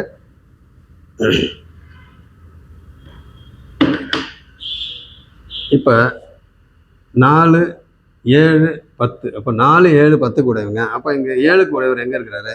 அவர் பார்த்தீங்கன்னா 8ல் இருக்கிறாரு. அவர் என்னவா இருக்கிறாரு? அவர் சுபத்துவமாக இருக்கிறாரு. அப்போ 8ஆம் வீட்டில் சுபத்துவமாக இருக்கிறான்றதை நம்ம அப்போ அடுத்தது வரும். அடுத்து பார்த்தீங்கன்னாக்கா உங்களுக்கு மறைவு ஸ்தானத்தை நம்ம பார்க்குறப்ப அப்போ இந்த இடத்துல வந்து என்னவா இருக்கிறாரு? 10ஆம் வீட்டில் பெருங்கேந்திரத்தில் சூரியன், புதன், கேது இவங்க 3 பேர் இருக்கிறாங்க. சூரியன் வந்து திக்பலமாக இருக்கிறாரு. ஏன்னா திக்பலம் அப்படின்னாவே உங்களுக்கு என்னது? 10ஆம் வீட்டில் திக்பலம் யாராவா? சூரியன், செவ்வாய் இவங்க 2 பேரும் ஆவாங்க. அதே மாதிரி 4ஆம் வீட்டில் யார் திக்பலமாவா? சுக்கிரன், சந்திரன். சுக்கிரனும் சந்திரனும் பார்த்தீங்கன்னா இங்கே திக்பலம் ஆவாங்க. 7ல் வந்து சனி திக்பலம் ஆவார். அப்போ திக்பலத்துக்கு பக்கத்தில் உட்காந்துருக்கிறாரு சனி. ஆனாலும் அவர் பார்த்தீங்கன்னாக்கா 25 டிகிரினால அங்கே திக்பலத்துக்கு பக்கத்துலலாம் சொல்ல முடியாது. அவர் அந்த பக்கம் போயிட்டு இருக்கிறாரு. ஏதோ இந்த பக்கம் வந்து கொஞ்சம் பக்கமாக இருக்கிறாரு அப்படின்னா கூட பரவாயில்ல. ஏதோ 0 டிகிரியில் இருக்கிறாருனாக்கா கூட ஓகே. அப்போ 25 டிகிரினாக்கா இந்த பக்கம் இந்த நடுவுக்கு தாண்டி போயிட்டு இருக்கிறாரு. அப்போ கிட்டத்தட்ட இந்த கோட்டுக்கு இன்னும் 5 டிகிரி கீழே இருக்கிறாரு. அப்படி இருக்க பார்த்தீங்கன்னாக்கா சுக்கிரனும் சனியும் இங்கே க்ளோஸில் இருக்கிறாங்க. சுக்கிரன் வந்து 27 டிகிரியில் இருக்கிறாரு. சனி வந்து 28 டிகிரியில் இருக்கிறாங்க. அப்போ அவங்க 2 பேரும் பார்த்தீங்கன்னாக்கா 2 டிகிரி வித்தியாசம் இருக்கிறாங்க. அப்போ சுக்கிரன்ட்டேருந்து சனி வந்து ஒளியை வாங்கி அங்கே பார்த்தீங்கன்னா சனி சுபத்துவமாக இருக்கிறார். சுக்கிரன் அங்கே கொஞ்சம் வலு குறைவாக இருக்கிறாரு அப்படின்ற மாதிரி நம்ம சொல்லலாம். ஓகே. அடுத்தது பார்த்தீங்கன்னாக்கா உங்களுக்கு 6, 8, 12 அதிபதிகள் எங்கே இருக்கிறாங்க? அப்போ 6ஆம் வீட்டு அதிபதி குரு. 6ஆம் வீட்டு அதிபதி பார்த்தீங்கன்னாக்கா 5ல் உட்காந்துருக்கிறாரு. 6ஆம் வீட்டு அதிபதி 5ல் உட்காந்துருக்கிறாரு. அதே மாதிரி 8ஆம் வீட்டு அதிபதி அங்கேயே ஆட்சியாக இருக்கிறாரு. அடுத்து 12ஆம் வீட்டு அதிபதி பார்த்தீங்கன்னாக்கா 10ல் உட்காந்துருக்கிறாரு. 12ஆம் வீட்டு அதிபதி 10ல் உட்காந்துருக்கிறாரு. ஆக மொத்தம் எல்லாமே பார்த்தீங்கன்னாக்கா சுபத்துவமாக தான் இருக்கிறாங்க. சரி, ரைட், ஓகே. அப்போ பார்த்தீங்கன்னாக்கா இந்த இடத்துல செவ்வாயும் சுபத்துவமாக இருக்கிறாரு. சந்திரன் பார்த்தீங்கன்னாக்கா ஒளி பொருந்திய சந்திரன். இங்கே ராகம் பார்த்தீங்கன்னா சுக்கிரனோட வீட்டில் உட்காந்துருக்கிறாரு. அந்த வீடு கொடுத்த சுக்கிரன் பார்த்தீங்கன்னாக்கா இங்கே 8ல் இருக்கிறாரு. அவர் சுபகிரகம் சுக்கிரன். அங்கே சனி இருந்தாலும் அங்கே பார்த்தீங்கன்னாக்கா சனியை சுபத்துவப்படுத்தினாலும் சுக்கிரன் வந்து இயற்கை சுபர் தான். அங்கே வலு குறைவாக இருந்தாலும் இயற்கை சுபர் தான். அப்போ பார்த்தீங்கன்னாக்கா உங்களுக்கு இங்கே இருக்கிறாரு. அடுத்தது குரு. அவர் இயற்கை சுபர். அவர் செவ்வாயோட வீட்டில் அவர் ஃப்ரெண்டு வீட்டிலே உட்காந்துருக்கிறாரு. அவர் பார்த்தீங்கன்னா இங்கே பார்க்குறாரு. அடுத்து சனி வந்து சுபத்துவப்படுத்துறாரு. யார்? சுக்கிரன். அப்போ அங்கேயும் பார்த்தீங்கன்னா நல்லா இருக்கிறாரு. அதே மாதிரி சூரியன் பார்த்தீங்கன்னாக்கா உங்களுக்கு இந்த குரு பார்வையில் டிகிரி வைஸ் பார்க்குறப்ப அங்கே குரு பார்வையில் அங்கே சுபத்துவம் வர்றாரு. 2 சந்திர அதியோகத்தில் இருக்கிறாரு. புதனும் பார்த்தீங்கன்னாக்கா சுபத்துவப்படுத்துறாரு. கேது வந்து பார்த்தீங்கன்னாக்கா சந்திர அதியோகம் மட்டும்தான். குரு பார்வை வந்து அந்த அளவுக்கு படாது அங்கே அந்த அளவுக்கு. ஏன்னா அவர் வந்து பார்த்தீங்கன்னா 12 டிகிரியில் இருக்கிறார். ஆனால் இருந்தாலும் ஒரு குறைந்த அளவு இருக்கும். பட் அது வந்து கணக்கில் நம்ம வச்சுக்க வேண்டாம். அப்படி இருக்கிற பார்த்தீங்கன்னாக்கா இங்கே சந்திர அதியோகம் மட்டும் நம்ம கணக்கில் வச்சுக்குவோம் கேதுவை பொறுத்த வரைக்கும். மற்றதெல்லாம் பார்த்தீங்கன்னாக்கா இங்கே சூரியனும் புதனும் பார்த்தீங்கன்னா குருவும் பார்வையும் இருக்குது, சந்திர அதியோகத்திலையும் இருக்கிறாங்க அப்படின்ற மாதிரி நினைப்பு வச்சுங்க. இது ரொம்ப நுணுக்கமாக போகணும். அதனால் வந்து இது ஆரம்ப நிலையில் இருக்கிறவங்க இந்த மாதிரி விஷயங்கள்லாம் கொஞ்சம் புரிஞ்சுங்க. ஓகே. அடுத்தது பார்த்தீங்கன்னாக்கா இங்கே இப்போ நான் சொன்ன கிரகங்கள் எல்லாம் பார்த்தீங்கன்னாக்கா சுபத்துவமாக தான் இருக்கிறாங்க. எந்த கிரகமும் பார்த்தீங்கன்னாக்கா சுபத்துவம் இல்லை, ரொம்ப ரொம்ப ரொம்ப பாவத்துவமாக இருக்கிறாங்க அப்படின்றது இல்லை. அப்போ கேது கூட பார்த்தீங்கன்னா சந்திர அதியோகத்தில் இருக்கிறாங்க. ராகு சுக்கிரனோட வீட்டில் இருக்கிறாரு. அப்போ பார்த்தீங்கன்னா எல்லாமே நல்ல விதமாக தான் இருக்கிறாங்க. சரி, ஓகே. அப்போ அந்த 6, 8, 12 நம்ம சொல்லியாச்சு. அடுத்தது கிரகங்களின் பார்வையை நம்ம பார்த்தோம் அப்படின்னு கேட்டிங்கன்னா உங்களுக்கு செவ்வாய் பார்வை 1, 2, 3, 4 இங்கே ராகுவை பார்க்குறாரு. ஆனால் சுபத்துவமான பார்வை தான், ஆனால் கெடு பார்வை கிடையாது. அப்போ 7ஆம் பார்வையை பார்த்தீங்கன்னா இங்கே பார்க்குறாரு. அப்போ இந்த வீடு வந்து செவ்வாய் பார்வையினால கெடலை, ஏன்னா செவ்வாய் சுபத்துவம். அடுத்தது 8ஆம் பார்வை இங்கே இருக்குது. அப்போ 8ஆம் பார்வை இங்கே இருக்குது அப்படின்னாவே உங்களுக்கு என்னது? இங்கே பாருங்கள், சுக்கிரன், சனி, செவ்வாய் இவங்க பாருங்கள், இவங்க 3 பேர் சம்மந்தம் வந்துருச்சுங்களா? ஏற்கனவே குரு இங்கே பார்க்குறாரு, செவ்வாய் சுபத்துவமாக இருக்கிறார். அப்போ செவ்வாய் சுபத்துவமாக இங்கே 8ஆம் பார்வையாக இங்கே பார்க்குறாரு. அப்போ 8ஆம் பார்வையாக பார்க்குறாரு அப்படின்றப்ப யாரை பார்க்குறாரு? சனியை பார்க்குறாரு. அப்போ சனி ஏற்கனவே சுக்கிரனால சுபத்துவம். அப்போ சுக்கிரன் வந்து பார்த்தீங்கன்னா சுபகிரகம். அப்போ இந்த 3 பேருமே சம்மந்தம் வந்துருச்சு. அங்கே 8ஆம் பார்வையில் அங்கே 3 விதமாக 3 பேருக்கும் சம்மந்தம் வந்துருச்சு அப்படின்னாவே இந்த ஜாதகரை பொறுத்த வரைக்கும் மருத்துவர். அது ஏன் மருத்துவர் அப்படின்னு சொன்னாங்க, எப்பயுமே ஒரு ஜாதகத்தை வந்து நம்ம பார்க்குறப்ப நான் ஒவ்வொரு இதுலையும் நான் சொல்லிட்டு தான் இருப்பேன் இல்லைங்களா? எப்பயுமே ஒரு ஜாதகத்தை நம்ம வந்து பார்க்குறோம் அப்படின்னாவே அதில் எந்த கிரகம் அதிக சுபத்துவமாக இருக்குது அப்போ அந்த கிரகத்தோட தொழில், அந்த கிரகத்தோட படிப்பு, அந்த கிரகத்தோட எண்ணங்கள், அந்த கிரகத்தோட செயல்பாடு இதெல்லாம் பார்த்தீங்கன்னாக்கா இருக்கும். அப்போ பார்த்தீங்கன்னா உங்களுக்கு செவ்வாய்க்கு உண்டான படிப்பு இந்த ஜாதகர் வந்து படிக்கணும். ஏன்னா செவ்வாய் தான் அதிக சுபத்துவம். அப்போ செவ்வாய் நீச்சமாகி அதுக்கப்புறம் குரு பார்வையில் அங்கே இருக்கிறாரு. அப்போ இங்கே செவ்வாய் சுபத்துவம். இங்கே பார்த்தீங்கன்னா சந்திர அதியோகத்தில் இருந்தாலும் இங்கே பார்த்தீங்கன்னா உங்களுக்கு புதனுக்கும் இதுக்கும் டைரெக்டாக வந்து சுபத்துவம் வந்து இங்கே இல்லை. அப்போ குறைந்த அளவு ஒளி தான் இங்கே சந்திரனோட ஒளி இங்கே படுது. அதே மாதிரி குருவோட இதுவும் பார்த்தீங்கன்னாக்கா இங்கே 21 டிகிரியில் இங்கே பட்டு அப்புறம் இங்கே நம்ம இது பண்ணுறப்ப கொஞ்சம் இன்டைரக்ட் மாதிரி வருது. பட் ஒளி இருக்குது, சுபத்துவம் இருக்குது, குரு பார்வை இருக்குது. அதே மாதிரி இங்கே சந்திரனோட ஒளி இங்கே குறைந்த அளவு படுது. சுத்தமாக படலை அப்படின்லாம் நம்ம சொல்ல முடியாது. ஏன்னா சந்திரன் வந்து 28 டிகிரியில் இருக்கிறாங்க. அப்போ 28 டிகிரினா பார்த்தீங்கன்னாக்கா உங்களுக்கு கிட்டத்தட்ட பார்த்தீங்கன்னா சந்திரன் வந்து இங்கே பார்க்குறாரு சந்திரன். அப்போ இங்கேருந்து இங்கே பார்க்குறாருன்னா அப்போ பார்த்தீங்கன்னாக்கா இந்த பக்கம் ஒரு 10, இந்த பக்கம் ஒரு 10, ஃபஸ்ட்டு 5 வச்சுங்க. இந்த பக்கம் ஒரு 5, இந்த பக்கம் வந்து 5னா அப்போ சந்திரனோட பருவம் இங்கே அதிகமாக இருக்குது. இங்கே விட இங்கே அதிகமாக இருக்குது. ஏன்னா இவர் 28 டிகிரின்றப்ப இங்கேருந்து தான் நம்ம வந்து கால்குலேட் பண்ணணும். இங்கே 0 டிகிரி அப்படின்னாக்கா இங்கே ஒரு பார்வை இருக்குனாக்கா இந்த பக்கம் ஒரு 5, இந்த பக்கம் ஒரு 5, அப்புறம் இன்னொரு 5, அப்புறம் பேலன்ஸ் இருக்குது. அந்த அப்படியே நீங்கள் கால்குலேட் பண்ணி நம்ம அந்த பார்வையோட எந்த அளவுக்கு பார்வை பலம் இருக்குது அப்படின்றத கால்குலேட் பண்ணி அதுக்கு தகுந்த மாதிரி பலன் எடுத்துக்கணும். அப்போ பார்த்தீங்கன்னா உங்களுக்கு இந்த இடத்துல நேரடியான சுபத்துவம் பார்த்தீங்கன்னாக்கா செவ்வாய்க்கு மட்டும்தான் இருக்குது அப்படின்ற மாதிரி சொல்லலாம். ஏன் அப்படின்னு கேட்டிங்கன்னா குரு வந்து இங்கே வக்கரமாக இருக்கிறாரு. வக்கரம் அப்படின்னாலே உங்களுக்கு என்னது, இயல்புக்கு மாறான தன்மை. அப்போ இயல்புக்கு மாறான தன்மையில் அவர் பார்க்குறாரு அப்படின்ற மாதிரி கணக்கு எடுத்து வச்சுக்க கூடாது. கிரகங்கள் வந்து வக்கரம் ஆனாலும் அவங்களோட பார்வையில் வந்து எந்த மாற்றமும் இருக்குது. பார்வை இருக்கும், அதில் வந்து எந்த மாற்றமும் இல்லை. அவங்களுக்கு இயல்புக்கு மாறான தன்மையில் பார்க்குறாங்க அப்படின்லாம் கணக்கில் வச்சுக்கூடாது. அவங்களோட பார்வை இருக்கும், அவங்களோட பலன் மட்டும் பார்த்தீங்கன்னாக்கா இயல்புக்கு மாறான தன்மையில் இருக்கும் அப்படின்னு தான் சொல்லணும். அப்படி இருக்க பார்த்தீங்கன்னாக்கா உங்களுக்கு குரு பார்வை 21 டிகிரியில் குரு இருக்கிறாரு, செவ்வாயும் 21 டிகிரியில் இருக்காரு. அப்படி நேருக்கு நேராக செவ்வாயை பார்க்குறாரு. நேருக்கு நேராக இல்லை, செவ்வாய் பார்வை குருவோட பார்வை செவ்வாய்க்கு நேரடியாக படுது. நேருக்கு நேராக வச்சுக்கூடாது, நேரடியாக படுது அப்படின்ற மாதிரி வச்சுக்கணும். அப்போ பார்த்தீங்கன்னாக்கா முழுசாக படுது அப்படி வச்சுங்க. முழுசாக செவ்வாய்க்கு குருவோட பார்வை படுது. அப்போ பார்த்தீங்கன்னா கண்டிப்பாக இந்த செவ்வாய் வந்து அதிக சுபத்துவமாகி அப்போ இந்த டாக்டர் வந்து இந்த ஜாதகர் வந்து பார்த்தீங்கன்னாக்கா மருத்துவர். எப்பயுமே வந்து அதிக சுபத்துவமாக எந்த கிரகம் இருக்குதோ அந்த கிரகத்தோட படிப்பு, எண்ணங்கள், சிந்தனை, செயல்பாடு இதுதான் இருக்கும். நீங்கள் அதை கண்டுபிடிக்கிறதுக்கு ப்ராக்டிஸ் பண்ணுங்கள். ஆரம்ப நிலையில் இருக்கிறவங்க அதை ப்ராக்டிஸ் பண்ணுங்கள். எந்த கிரகம் அதிக சுபத்துவமாக இருக்குது. சில டைமில் பார்த்தீங்கன்னாக்கா இங்கே பார்த்தீங்கன்னா புதனும் சுபத்துவம் தான். குரு பார்வையில் அந்த டிகிரி வைஸ் பார்க்குறப்ப சந்திரனும் பார்த்தீங்கன்னாக்கா இங்கே பார்க்குறதுனால இங்கே புதன் அதிக சுபத்துவம் தான். பட் இருந்தாலும் இங்கே நேரடியான அமைப்பு. அப்போ இந்த ஜாதகர் பார்த்தீங்கன்னாக்கா புதனோட படிப்பும் வரும், செவ்வாயோட படிப்பும் வரும். அப்போ புதன்றது என்னது, ஐடி, சாஃப்ட்வேர் சம்மந்தப்பட்டது, கணிதம் சார்ந்த விஷயங்கள், எலக்ட்ரானிக்ஸ் சம்மந்தப்பட்ட விஷயங்கள், இதெல்லாம் பார்த்தீங்கன்னாக்கா உங்களுக்கு புதன் சம்மந்தப்பட்டது. ஆனாலும் இந்த ஜாதகர் பார்த்தீங்கன்னாக்கா செவ்வாய்க்கு மேலே தான் மோகம் ஜாஸ்தியாக இருக்கும். என்ன காரணம்னா நேரடியான சுபத்துவம். அப்போ செவ்வாய் தான் அதிக சுபத்துவம். அப்போ இரண்டாம் நிலையாக புதன். புதன்னாவே படிப்பு. அப்போ செவ்வாய் சம்மந்தப்பட்ட படிப்பு நல்ல விதமாக படிப்பாங்க. ஏன்னா புதன் வந்து 10ஆம் வீட்டில் அவரோட ஃப்ரெண்டு வீட்டில் சூரியன் கூட சூரியன் கூட ஃப்ரெண்டு கூட உட்காந்துருக்கிறாரு. ஆனால் இந்த புதனுக்கும் சூரியனுக்கும் கேதுக்கும் வீடு கொடுத்தவர் யார், செவ்வாய். அந்த செவ்வாய் பார்த்தீங்கன்னாக்கா புதனுக்கு ஆகாதவர்.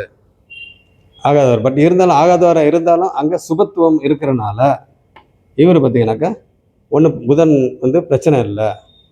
சப்போஸ் இந்த புதன் வந்து ஃபேவரான வீட்டில், நட்பு வீட்டில் உட்காந்து அதிக சுபத்துவமாக இருந்தால் கண்டிப்பாக பார்த்தீங்கன்னாக்கா இந்த ஜாதகர் வந்து புதன் சம்மந்தப்பட்ட இதுலையும் படிச்சிருப்பார். அப்போ ஏன் இங்கே இரண்டாம் நிலையாக இங்கே புதன் வந்து சுபத்துவம் அப்படின்னு நம்ம எடுக்கிறோம் அப்படின்னு கேட்டிங்கனாக்கா இங்கே வந்து புதன் வந்து பகை வீட்டில் உட்காந்துருக்கிறாரு. இங்கே செவ்வாய் பார்த்தீங்கன்னாக்கா நட்பு வீட்டில் உட்காந்துருக்கிறாரு. இங்கே குரு பார்த்தீங்கன்னா நட்பு வீட்டில் உட்காந்துருக்கிறாரு. அப்போ இங்கே டைரெக்டாகவே சுபத்துவம் வந்துடுது.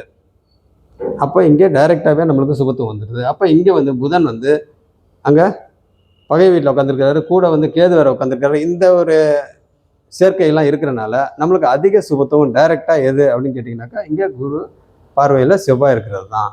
ஏன்னா செவ்வாய் வந்து நட்பு வீட்டில் இருக்கிறாரு, அவரோட ஃப்ரெண்டு வீட்டில் இருக்கிறாரு. அதே போல் குருவும் பார்த்தீங்கன்னாக்கா செவ்வாய் வீட்டில் அவரோட ஃப்ரெண்டு வீட்டில் கம்ஃபர்டபுளாக உட்காந்து சுபத்துவமாக இருக்கிறாரு. அப்போ முதல் நிலையாக செவ்வாய் தான் சுபத்துவம், 2ஆம் நிலையாக புதன் சுபத்துவம். சரி, ஓகே. அடுத்தது பார்த்தீங்கன்னாக்கா உங்களுக்கு செவ்வாய் பார்வை பார்த்தாச்சு. அடுத்தது சனி பார்வை, இது குரு பார்வை. குரு எங்கெங்கே பார்க்குறாரு? 5ஆம் பார்வை அவர் வீட்டை அவரே பார்க்குறாரு.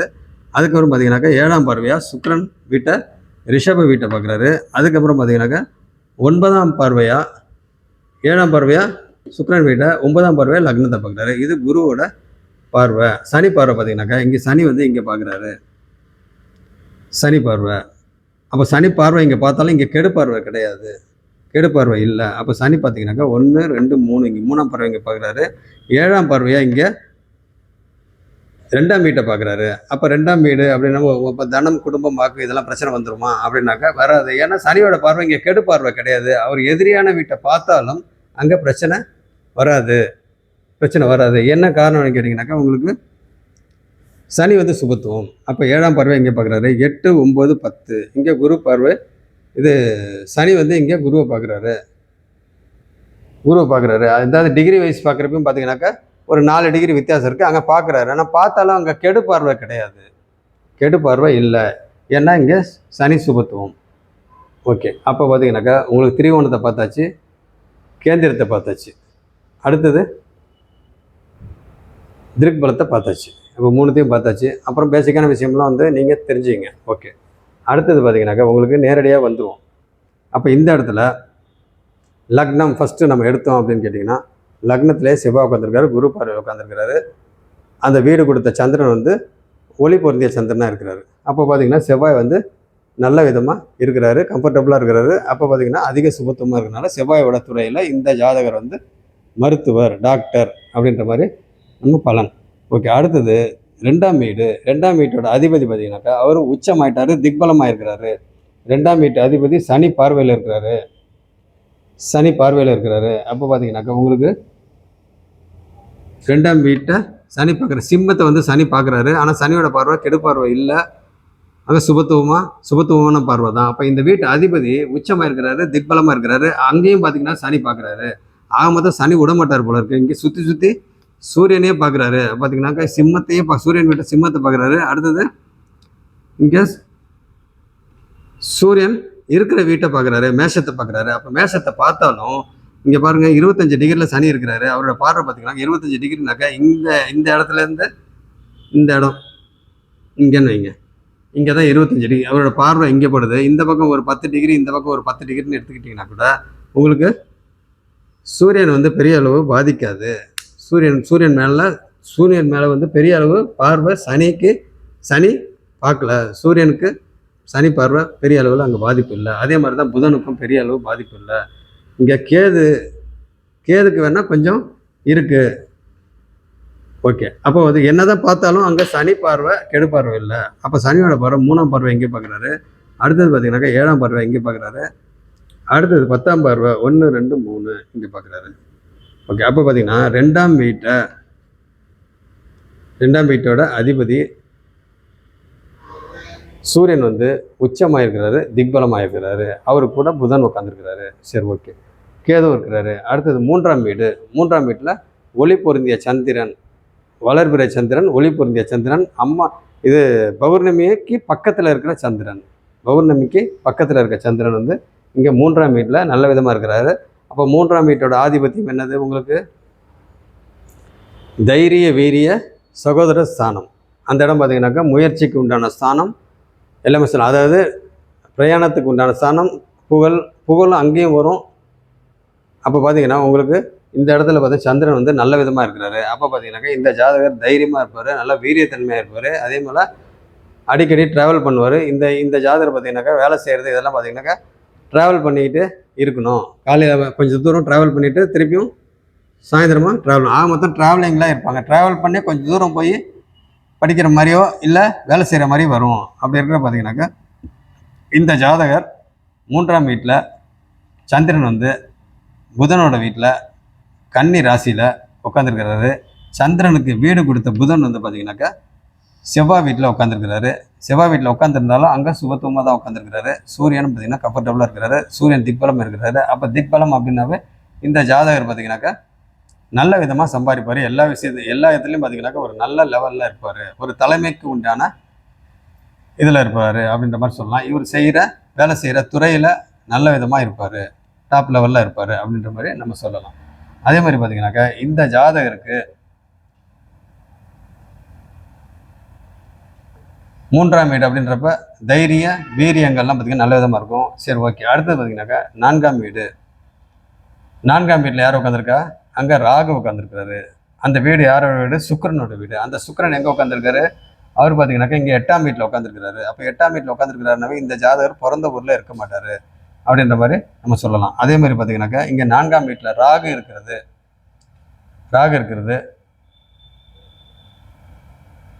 ராகுன்றாவே உங்கள் 4ஆம் வீட்டு ஆதிபத்தியம் என்னங்க? உங்களுக்கு ஃபஸ்ட்டு அம்மா சம்மந்தப்பட்ட விஷயங்கள், அடுத்தது படிப்பு, அதுக்கப்புறம் வீடு, வாகனம், வண்டி, அடுத்தது மொத்தத்தில் சுகஸ்தானம். அப்போ இன்வெஸ்ட் பண்ணுறது நிறையா இருக்குது. 3ஆம் வீட்லேயும் பார்த்தீங்கன்னா அந்த இன்வெஸ்ட்மெண்ட்டு, முதலீடு பண்ணுறது இதெல்லாம் இருக்குது. இங்கே 4ஆம் வீட்டில் இருக்குது. மொத்தத்தில் சுகஸ்தானம். அப்போ பார்த்தீங்கன்னா சுகஸ்தானத்துக்கு உண்டான இடத்துல ராகு அங்கே உட்காந்துருக்காருன்னா இந்த ஜாதகருக்கும் அவங்க அம்மாவுக்கும் ஒரு சில கருத்து வேறுபாடு இந்த மாதிரிலாம் இருக்கும். வந்து சரியாகும். ஆனாலும் படிப்புக்கு உண்டானது. அப்போ அந்த இடத்துல பார்த்தீங்கன்னாக்கா உங்களுக்கு ராகு அந்த இடத்துல வீட்டில் இருக்கிறாருனாவே அந்த வீட்டை கெடுத்து அப்புறமா பண்ணுறது. எப்பயுமே ராகு அப்படி தான். ராகு சனிலாம் பார்த்தீங்கன்னாக்கா எங்கே இருக்கிறாங்களோ அந்த வீட்டை கொஞ்சம் கெடுத்து பலன் செய்வார். இருந்தாலும் ராகு வந்து பார்த்தீங்கன்னாக்கா அங்கே சுபகிரகத்தோட வீட்டில் உட்காந்துருக்காரு அப்படின்றப்ப பெரிய அளவில் அங்கே பாதிப்பு இல்லை. இன்னொரு விஷயம் என்ன கேட்டிங்கனாக்கா இங்கே சூரியனும் புதனும் இங்கே குரு பார்வை இங்கே இருக்குது. சந்திர அதியோகத்தில் இருக்கிறாங்க. குரு பார்வை இங்கே டிகிரி வைஸ் பார்க்குறப்ப அங்கே இருக்குது. அதே மாதிரி சந்திர அதியோகத்தில் இருக்கிறப்ப அந்த சூரியன் புதனும் பார்த்தீங்கன்னாக்கா இங்கே பார்க்குறாங்க. அப்போ பார்க்குறப்ப அந்த சுபத்துவமும் பார்க்குறதுனால அந்த இடத்துல வந்து பெரிய பாதிப்பு ஒன்றும் இல்லை. அதனால் வந்து அம்மா இந்த ஜாதகருக்கும் உண்டான ஒரு சில விஷயத்தில் கருத்து வேறுபாடு வந்து சரியாகும். மொத்தம் ஒன்றும் பெரிய ப்ராப்ளம்லாம் வராது. அப்போ படிப்பு சம்மந்தப்பட்டது நல்லாயிருக்கும். அதே சமயத்தில் இப்போ நான் சொன்னேன் இல்லைங்களா, ராகு அங்கே இருக்கிற இடத்த கொஞ்சம் கெடுப்பார் அப்படின்றத அந்த கொஞ்சம் மைல்டாக கொஞ்சம் கெடுப்பார் அப்படின்றது தான் என்னது, அம்மா சம்மந்தப்பட்ட விஷயங்கள், சின்ன விஷயங்கள் கொஞ்சம் நெகட்டிவாக இருக்கும். அப்புறம் ஆட்டோமேட்டிக்காக சரியாயிடும். அப்போ மற்ற விஷயங்கள்லாம் பார்த்திங்கன்னா நல்ல விதமாக நடக்கும். அப்போ என்னது மற்ற விஷயங்கள், அவங்களுடைய எண்ணங்கள், சிந்தனை எல்லாமே பிரம்மாண்டமாக தான் இருக்கும். 4ஆம் வீடு சுகஸ்தானம். அப்போ பார்த்தீங்கன்னா அந்த இடத்துல நல்ல விதமாக இருக்கும். சுக்கிரன் வீடு. அப்போ சுக்கிரன் அப்படின்னாவே உங்களுக்கு 8ஆம் வீட்டில் உட்காந்துருக்கிறார். சுக்கிரன் வந்து 8ஆம் வீட்டில் உட்காந்துருக்கிறார் அப்படின்னாவே சில மறைமுகமான விஷயங்கள்லாம் அங்கே இருக்குது. அப்போ 4ஆம் வீட்டு அதிபதி அங்கே 8ஆம் வீட்டில் உட்காந்துருக்கிறாரு, கூட சனி இருக்கிறாரு அப்படின்னா சனி சுபத்துவம் ஆயிடுறாரு. பட் சுக்கிரன் வந்து அங்கே வலு கொஞ்சம் குறையிறாரு. அப்போ அதுக்கு தகுந்த மாதிரி நீங்கள் புரிஞ்சுக்கங்க. ஏன்னா அது வந்து இந்த வீட்டு அதிபதி மறைவு ஸ்தானத்தில். அப்போ 8 சம்மந்தப்பட்டுட்டாவே நீங்கள் வந்து புரிஞ்சுக்கணும். ஓகே. அடுத்தது பார்த்தீங்கன்னாக்கா உங்களுக்கு குரு இந்த 5ஆம் வீட்டில் குரு உட்காந்துருக்காரு. 5ஆம் வீட்டில் குரு வக்ரம் இருக்கிறாரு. வக்ரம் ஆனால் என்ன அர்த்தம்? இப்போ குரு வந்து தனிச்சு வர இருக்கிறாரு. குரு வந்து தனிச்சு இருக்கிறாரு. இங்கே இந்த லக்னத்துக்கு 5ஆம் வீடு அப்படின்னாவே அங்கே 5ஆம் வீட்டோட ஆதிபத்தியம் என்னங்க? குழந்தை, அதிர்ஷ்டம், பூர்வ புண்ணியம், பூர்வீகம். அடுத்தது அந்த இடத்துல பார்த்தீங்கன்னாக்கா காதல் சம்மந்தப்பட்டது இருக்குது. அப்போ இதெல்லாம் பார்த்தீங்கன்னாக்கா அந்த இடத்துல வக்ரம் ஆயிருக்காங்க. குரு வந்து வக்ரம் ஆயிருக்கிறாரு. அந்த வீட்டு அதிபதி செவ்வாய், அவர் பார்த்தீங்கன்னா லக்னத்தில் உட்காந்துருக்கிறாரு. இதெல்லாம் கால்குலேட் பண்ணுங்கள்.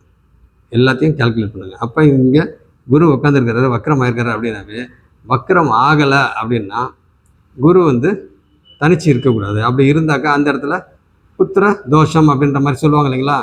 ஆனால் இங்கே வக்ரம் ஆகிட்டா அந்த புத்திர தோஷன்றது பிரச்சனை இல்லை. வக்ரம் அப்படின்னா இயல்புக்கு மாறான தன்மை இல்லைங்களா. அப்படி இருக்கிற பார்த்தீங்கன்னா அந்த இடத்துல பெரிய அளவில் பாதிப்பு வராது. ஆனால் கொஞ்சம் தடை இருக்கும். சில விஷயங்கள் அங்கே நெகட்டிவாக இருக்கும். குழந்தை சம்மந்தப்பட்ட விஷயத்தில் ஒரு சில விஷயத்தில் அங்கே நெகட்டிவ் இருக்கும். ஆனால் வக்ரம் அப்படின்னாவே உங்களுக்கு பொதுவாக குரு வக்ரம் ஆனால் இந்த பணம் விஷயத்துலலாம் பார்த்தீங்கன்னாக்கா உங்களுக்கு பெரிய லெவலில் வந்து, ஏன்னா குரு வந்து தனக்காரகன் இல்லைங்களா, குழந்தைக்கும் அவர் தான் காரகன், தனக்காரகன் இதெல்லாம் இருக்காங்க. அப்போ அந்த தனம்ன்ற விஷயத்தில் பார்த்தீங்கன்னாக்கா கொஞ்சம் எதிர்பார்க்க மாட்டாங்க. ரொம்ப அசால்ட்டாக இருப்பாங்க, கேர்லெஸ்ஸாக இருப்பாங்க. பண விஷயத்தில் பார்த்தீங்கன்னாக்கா யார் கேட்டாலும் பார்த்தீங்கன்னாக்கா எடுத்து கொடுத்துருவாங்க. தண்ணி மாதிரி செலவு பண்ணுவாங்க. இந்த மாதிரி அதாவது தண்ணி மாதிரி செலவு பண்ணுவாங்க அப்படின்னாக்கா பணத்தை பற்றி பெரிய இதாக இது பண்ண மாட்டாங்க. இதே வந்து குரு வக்ரமானவங்க, நே நேர் அதாவது நேர்மறையாக இருக்கிறவங்க, குரு வக்கரமாகாமல் இருக்கிறவங்க பார்த்தீங்கன்னாக்கா உங்களுக்கு பணத்தை வந்து பெருசாக மதிக்க மாட்டாங்க. மதிக்க மாட்டாங்கன்னாக்கா நீங்கள் வந்து தப்பாக புரிஞ்சிக்கக்கூடாது. மதிக்க மாட்டாங்கல்ல, அது வந்து கேர்லெஸ்ஸாக இருப்பாங்க. யாராவது கேட்டாங்கன்னா கூட எடுத்து கொடுத்துருவாங்க. அவங்களுக்கு ஏதாவது ஒரு செலவுக்கு வச்சுருக்காங்க அப்படின்னா கூட, யாராவது கோயிலுக்கு இந்த மாதிரி ஏதாவது ஒரு விஷயத்துக்கு எதாவது கேட்குறாங்க, ஒரு நல்ல விஷயத்துக்கு கேட்குறாங்க, படிப்பு விஷயத்துக்கு எதாவது கேட்குறாங்க, ஃபீஸ் கட்டணும் அப்படின்னாக்கா டக்குன்னு எடுத்து கொடுத்துருவாங்க. அந்த மாதிரி குரு வந்து வக்ரம் ஆகாதவர்கள். குரு வக்ரமானவங்க பார்த்தீங்கன்னாக்கா இந்த காசு விஷயத்தில் பார்த்தீங்கன்னா ரொம்ப கரெக்டாக இருப்பாங்க. ரொம்ப கரெக்டாக இருப்பாங்க. ஆக மொத்தம் எப்படியும் வந்து அந்த பணத்தை வந்து நம்ம அடையணும் அப்படின்னு சொல்லி குரு வக்ரமானவங்க நினைப்பாங்க. ஆனால் குரு வக்ரம் ஆகாதவங்க பார்த்தீங்கன்னாக்கா பணம் வந்து நேர் வழியில் சம்பாதிக்கணும்னு நினைப்பாங்க. நேர் வழியில் சம்பாதிக்கணும்னு நினைப்பாங்க. ஆனால் குரு வக்ரமானவர்கள் எப்படினாலும் பரவாயில்ல பணம் சம்பாதிக்கணும். ஆக மொத்தம் குரு வக்ரமானவர்கள் எப்படினாலும் பணம் சம்பாதிக்கணும். அது நல்ல வழியோ கெட்ட வழியோ அதெல்லாம் அடுத்த பிரச்சனை. நம்மளுக்கு பணம் வரணும் அப்படின்ற மாதிரி குரு வக்ரமானவர்கள். அப்போ பார்த்தீங்கன்னாக்கா இந்த இடத்துல குரு வக்ரமாக இருந்தால் குழந்தை சம்மந்தப்பட்டதும் பார்த்தீங்கன்னாக்கா குழந்தை வந்துடும். ஆனால் அந்த குழந்தை சம்மந்தப்பட்ட விஷயத்தில் ஒரு சில நெகட்டிவ்ஸ் இருக்கும் அப்படின்ற மாதிரி நம்ம சொல்லலாம். அதில் நிறைய விஷயங்கள் இருக்குது. ஏன்னா அதெல்லாம் சொல்லிட்டு போனால் டைம் ஆகும். அதனால் வந்து சும்மா அங்கங்கே ஒவ்வொரு விஷயத்தை மட்டும் நான் சொல்கிறேன். அப்போ பார்த்தீங்கன்னாக்கா இந்த மாதிரி இது. அதே மாதிரி பார்த்தீங்கன்னாக்கா உங்களுக்கு இன்னொரு விஷயம் என்னென்னா, இந்த இடத்துல வந்து சனி பார்வையும் இருக்குது. குரு வந்து சனி பார்வை இருக்குது. அப்போ சனி பார்வை இருக்கிறனால அந்த இடத்துல பார்த்தீங்கன்னாக்கா கெடு பார்வை கிடையாது. சனியோட பார்வை சுபத்துவ பார்வை. அப்போ அங்கே கெடு பார்வை இல்லை. அப்போ அந்த இடத்துல வந்து என்ன நடக்குமோ அது நடக்கும். சின்ன சின்ன தடங்கள்லாம் நடக்கும் அப்படின்ற மாதிரி நம்ம சொல்லலாம். ஓகே. அடுத்தது பார்த்தீங்கன்னாக்கா உங்களுக்கு 6ஆம் வீடு. 6ஆம் வீட்டோட அதிபதி குரு 5ல் உட்காந்துருக்கிறாரு அப்படின்றப்ப அங்கே 6 அப்படின்னாவே கடன் நோய் எதிரி. அப்போ கடன் நோய் எதிரி. அப்போ இந்த வீட்டு அதிபதி இங்கே உட்காந்துருக்கிறாரு அப்படின்னாவே உங்களுக்கு என்ன அர்த்தம்? மறைமுகமான சில அதிர்ஷ்டங்கள்லாம் பார்த்தீங்கன்னாக்கா இந்த ஜாதகருக்கு வரும். அதே மாதிரி பார்த்தீங்கன்னாக்கா அந்த இடத்துல எதிர்பாராத சில அதிர்ஷ்டங்கள் இதெல்லாம் வரும். ஏன்னா இந்த வீட்டில் வந்து 6ஆம் வீட்டு ஆதிபத்தியம், இந்த 6ஆம் வீட்டோட அதிபதி இங்கே போய் உட்காந்துருக்கிறாரு, 5ல் உட்காந்துருக்கிறாரு அப்படின்றப்ப சில மறைமுகமான வியாதியும் வரும், மறைமுகமான தனலாபம் வரும், மறைமுகமான அதிர்ஷ்டங்களும் வரும். இதெல்லாம் பார்த்திங்கனாக்கா இருக்குது. அதே மாதிரி வேலை சம்மந்தப்பட்டது. வேலை பார்த்திங்கனாக்கா உங்களுக்கு நல்ல விதமான வேலையாக கிடைக்கும். அப்படின்னா என்னது? இந்த ஜாதகரை பொறுத்த வரைக்கும் பார்த்திங்கனாக்கா உங்களுக்கு அரசு சம்மந்தப்பட்ட வேலைக்கு போவாங்களா அப்படின்னாக்கா, அரசு அப்படின்னாவே உங்களுக்கு வேலை அப்படின்னாவே 6ஆம் வீட்டை பார்க்கணும். அப்போ 6ஆம் வீட்டு அதிபதி இங்கே உட்காந்துருக்கிறது. அப்போ நல்ல வேலை கிடைக்கும். ஆனால் அரசுக்கு போவாங்களா அப்படின்னு கேட்டிங்கன்னா, இங்கே சுக்கிரன் வந்து இங்கே சனியை வந்து பார்க்குறாரு. சனி வந்து சுபத்துவமாகி இங்கே சிம்மத்தை பார்க்குறாங்க. என்னதான் சுபத்துவமாக இருந்தாலும் சனியும் சிம்மமும் பார்த்தீங்கன்னா கொஞ்சம் எதிரி இருந்தாலும் இங்கே சுபத்துவப்படுத்துறாரு. பட் இந்த வீட்டு அதிபதி இங்கே உச்சமாகி அவரும் சுபத்துவமாக இருக்கிறாரு. ஆக மொத்தம் அரசுக்கு உண்டான அமைப்பு அப்படின்னாக்கா உங்களுக்கு இங்கே கொஞ்சம் குறைவு. ஏன்னா சிம்மத்தை சனி பார்க்குறாரு. சுபத்துவமாக இருந்தாலும்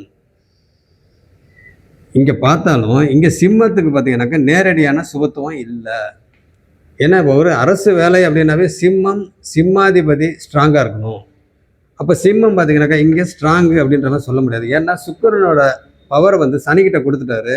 அங்கே சுக்கிரன் வலு கம்மியாக இருக்குது. அப்படி இருக்க பார்த்தீங்கன்னாக்கா இங்கே சுக்கிரனோட பார்வை வந்து இங்கே சிம்மத்துக்கு அந்த அளவுக்கு சொல்ல முடியாது. அப்போ இங்கே சுக்கிரன் சனி சேர்க்கைனால இங்கே சனி வந்து சுபத்துவம் ஆயிட்டாரு. ஆனால் சனி பார்வை இங்கே இருக்காது அப்படின்னாவே சிம்மம் வந்து சுபத்துவம் இல்லையே. ஏன்னா சனி வந்து இருள் கிரகம். ரெண்டாவது சூரியனுக்கு ஆப்போசிட்டான கிரகம். அவர் வந்து பார்க்குறாருன்னா உடனே அவர் நல்லது பண்ணிடுவாரா? சனி வந்து கெடுக்காமல் இருந்தால் போதும். சனி பார்வையினால், சனி இணைவுனால உங்களுக்கு கெடுக்காமல் இருந்தால் போதும். சனி சுபத்துவமாகி கெடுக்காமல் இருந்தாலே நம்மளுக்கு நிறையா நன்மை நடந்த மாதிரி அர்த்தம். அப்போ பார்த்தீங்கன்னா இங்கே சனியோட பார்வை கெடு பார்வை இல்லை, பட் சுபத்துவம் கிடையாது.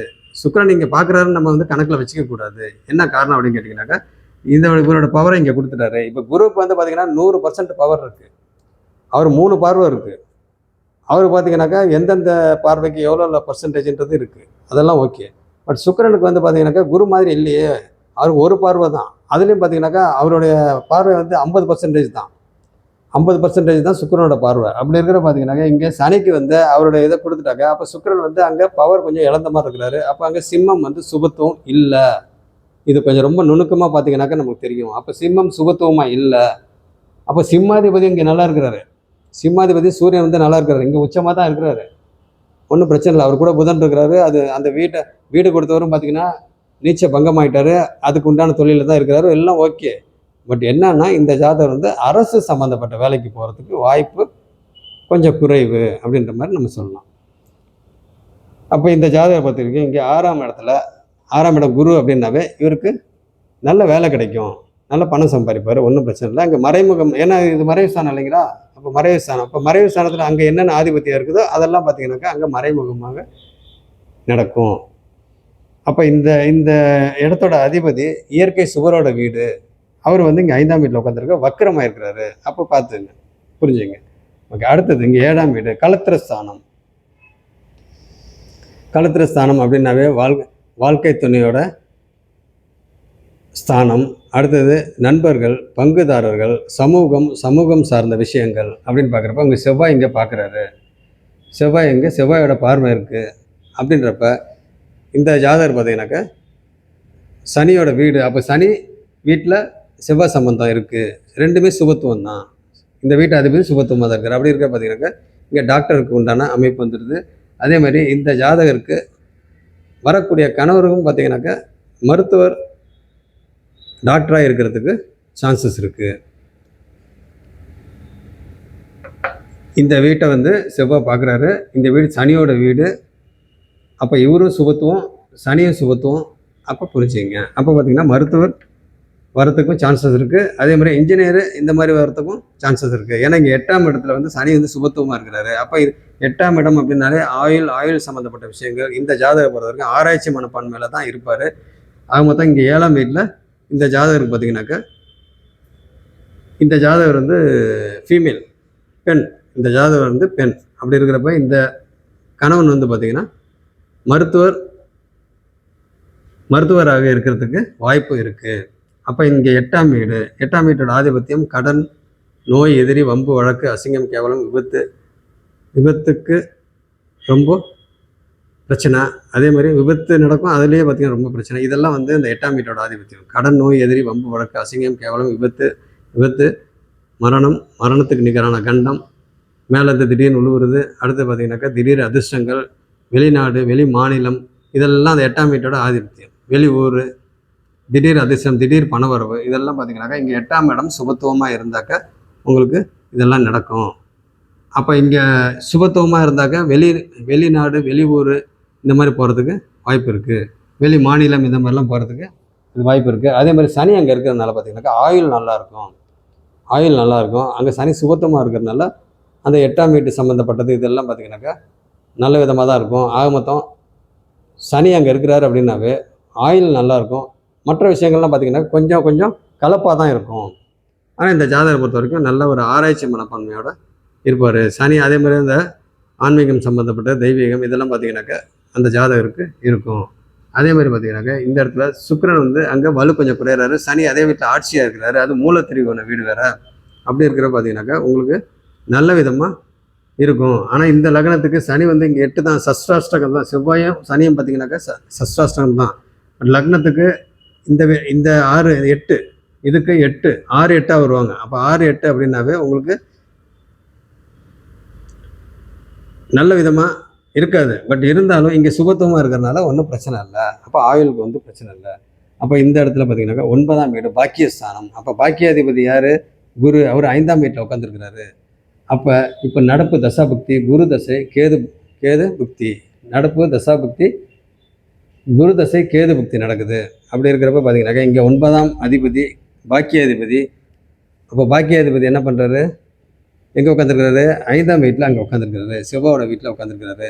அப்போ செவ்வாய் வீடு கொடுத்த செவ்வாய் அங்கே அவர் லக்னத்தில் சுபத்துவமாக இருக்கிறாரு, நீச்ச பங்கமாக இருக்கிறாரு. அப்படி இருக்க பார்த்தீங்கன்னாக்கா இந்த ஜாதகருக்கு கிடைக்கக்கூடிய பாக்கியங்கள்லாம் பார்த்தீங்கன்னாக்கா நல்ல விதமாக கிடைக்கும், ஒன்றும் பிரச்சனை இல்லை. ஓகே. அப்போ பார்த்தீங்கன்னாக்கா இந்த இடத்துல இந்த வீட்டு பலனையாக மிக்ஸ் பண்ணி தான் பண்ணும். அப்போ இந்த இடத்துல இந்த 6ஆம் வீட்டு இது கடன், நோய், எதிரி, மறைமுகமான தன லாபம் இந்த மாதிரிலாம் இருக்குது. ஆக மொத்தம் மறைவு ஸ்தானம். அப்போ நல்ல வேலை கிடைக்கும். இந்த ஜாதகருக்கு நல்ல வேலை கிடைக்கும். அதே மாதிரி இந்த இடத்துல பாக்கியங்கள் 9ஆம் வீடு. அப்போ அப்பா சம்மந்தப்பட்ட விஷயங்கள். அடுத்தது பெரிய மனுஷங்களோட ஆதரவு நம்மளுக்கு ஈஸியாக கிடைக்கிறது. பெரிய இடத்துல வந்து நம்மளுக்கு தொடர்பு வந்து ஈஸியாக கிடைக்கிறது. ஒரு நல்ல அடுத்த லெவல் போகிறதுக்கு இவங்களுக்கு டக்குன்னு ஒரு பெரிய மனுஷங்களோட ஆதரவுலாம் ஈஸியாக கிடைக்கும். அதே போல் பார்த்தீங்கன்னாக்கா அந்த இடத்துல ஒரு ஒரு சீனியராக ஒருத்தவர் இப்போ இந்த மருத்துவர் வந்து இந்த ஜாதகர் வந்து டாக்டர் அப்படின்னாவே ஒரு பெரிய சீனியர் மோஸ்ட் அந்த மாதிரி ஒரு இடத்துல பார்த்தீங்கன்னாக்கா இந்த ஜாதகருக்கு வந்து நல்ல விதமான ஒரு லிங்க் கிடைக்கும். அப்போ கிடைக்கிறப்ப இந்த ஜாதகர் இன்னும் அடுத்தடுத்த லெவலில் இவரோட நாலேஜை வந்து கெயின் பண்ணிக்கிறதுக்கு உண்டான அமைப்புலாம் இந்த ஜாதகருக்கு எல்லாமே கிடைக்கும். ஆக மொத்தம் இவருக்கு கிடைக்கக்கூடிய பாக்கியங்கள், அதிர்ஷ்டங்கள், பூர்வீகம் சம்மந்தப்பட்டது, பூர்வ புண்ணியம், இதெல்லாம் பார்த்தீங்கன்னாக்கா இந்த ஜாதகருக்கு நல்ல விதமாக இருக்கும். ஏன்னா குருவும் அங்கே வந்து 6 கூடிய குரு வந்து இங்கே உட்காந்துருந்தாலும் 6 கூடியவன் அவர் தான், உங்களுக்கு 9 கூடியவன் அவர் தான்.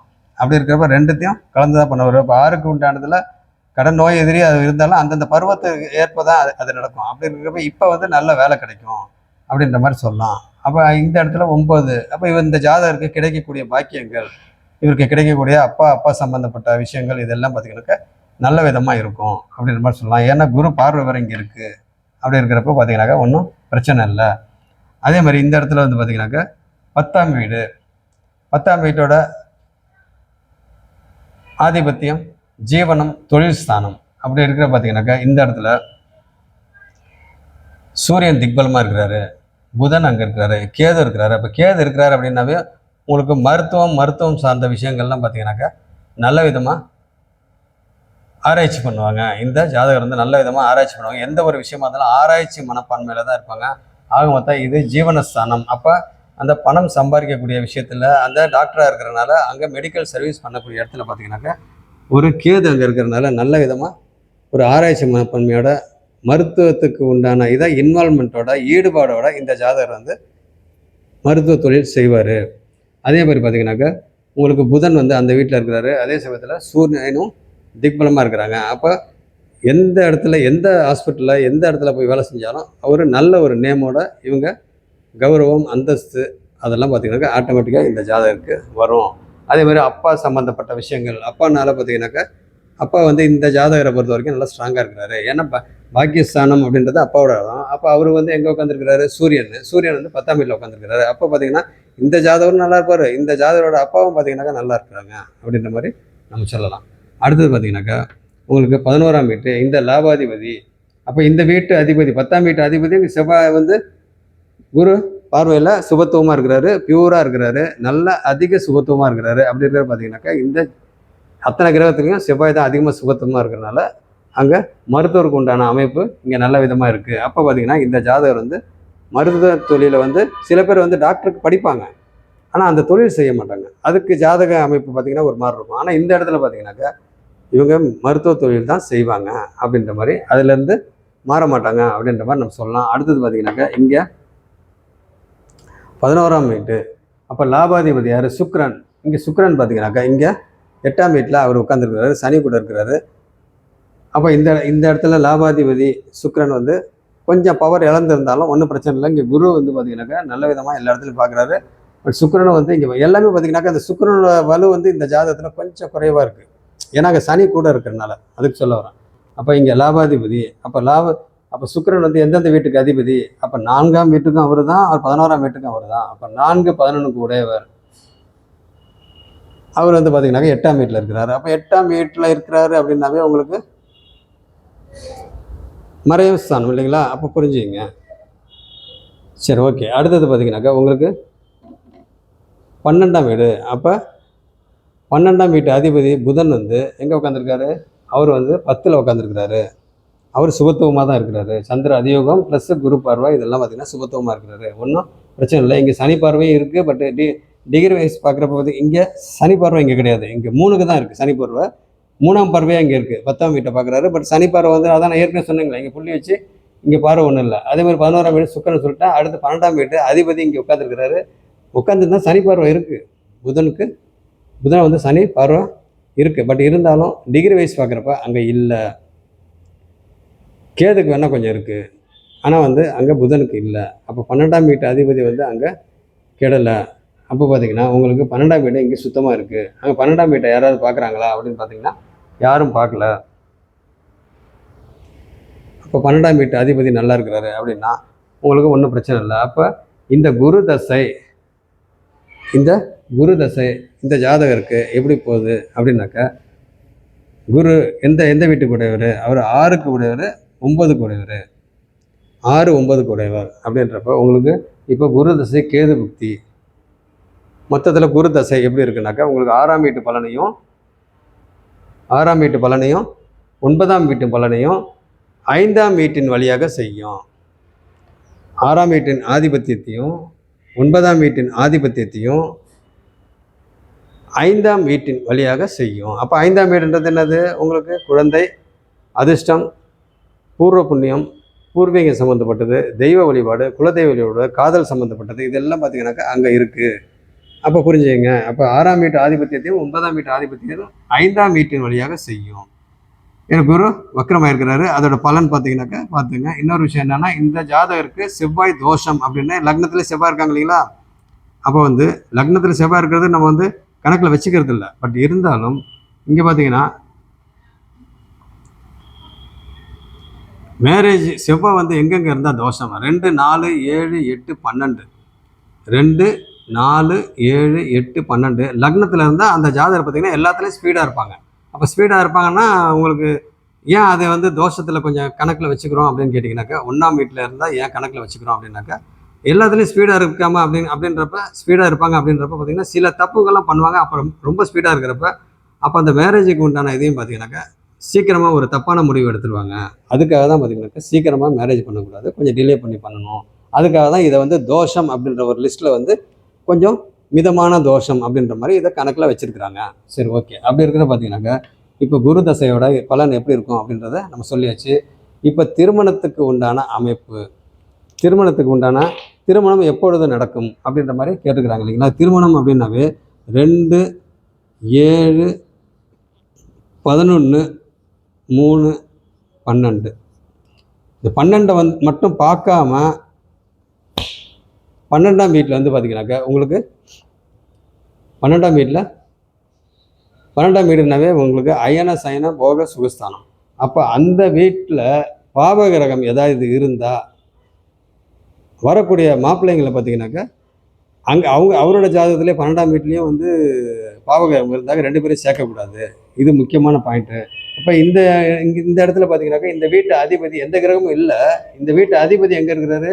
அவர் பார்த்தீங்கன்னா சந்திர அதிபத்தில் செவ்வாய் வீட்டில் பகை வீட்டில் இருந்தாலும் அந்த வீட்டு அதிபதி இங்கே சுபத்துவமாக இருக்கிறாரு. அது இல்லாமல் பார்த்தீங்கன்னாக்கா இங்கே குரு பார்வையில் டிகிரி வைஸ் பார்க்குறப்ப அங்கே சுபத்துவமாக இருக்கிறாரு. அப்படி இருக்கிற பார்த்தீங்கன்னாக்கா இங்கே ஒன்றும் பிரச்சனை இல்லை. அப்போ இங்கே 12ஆம் இடம் ஓகே.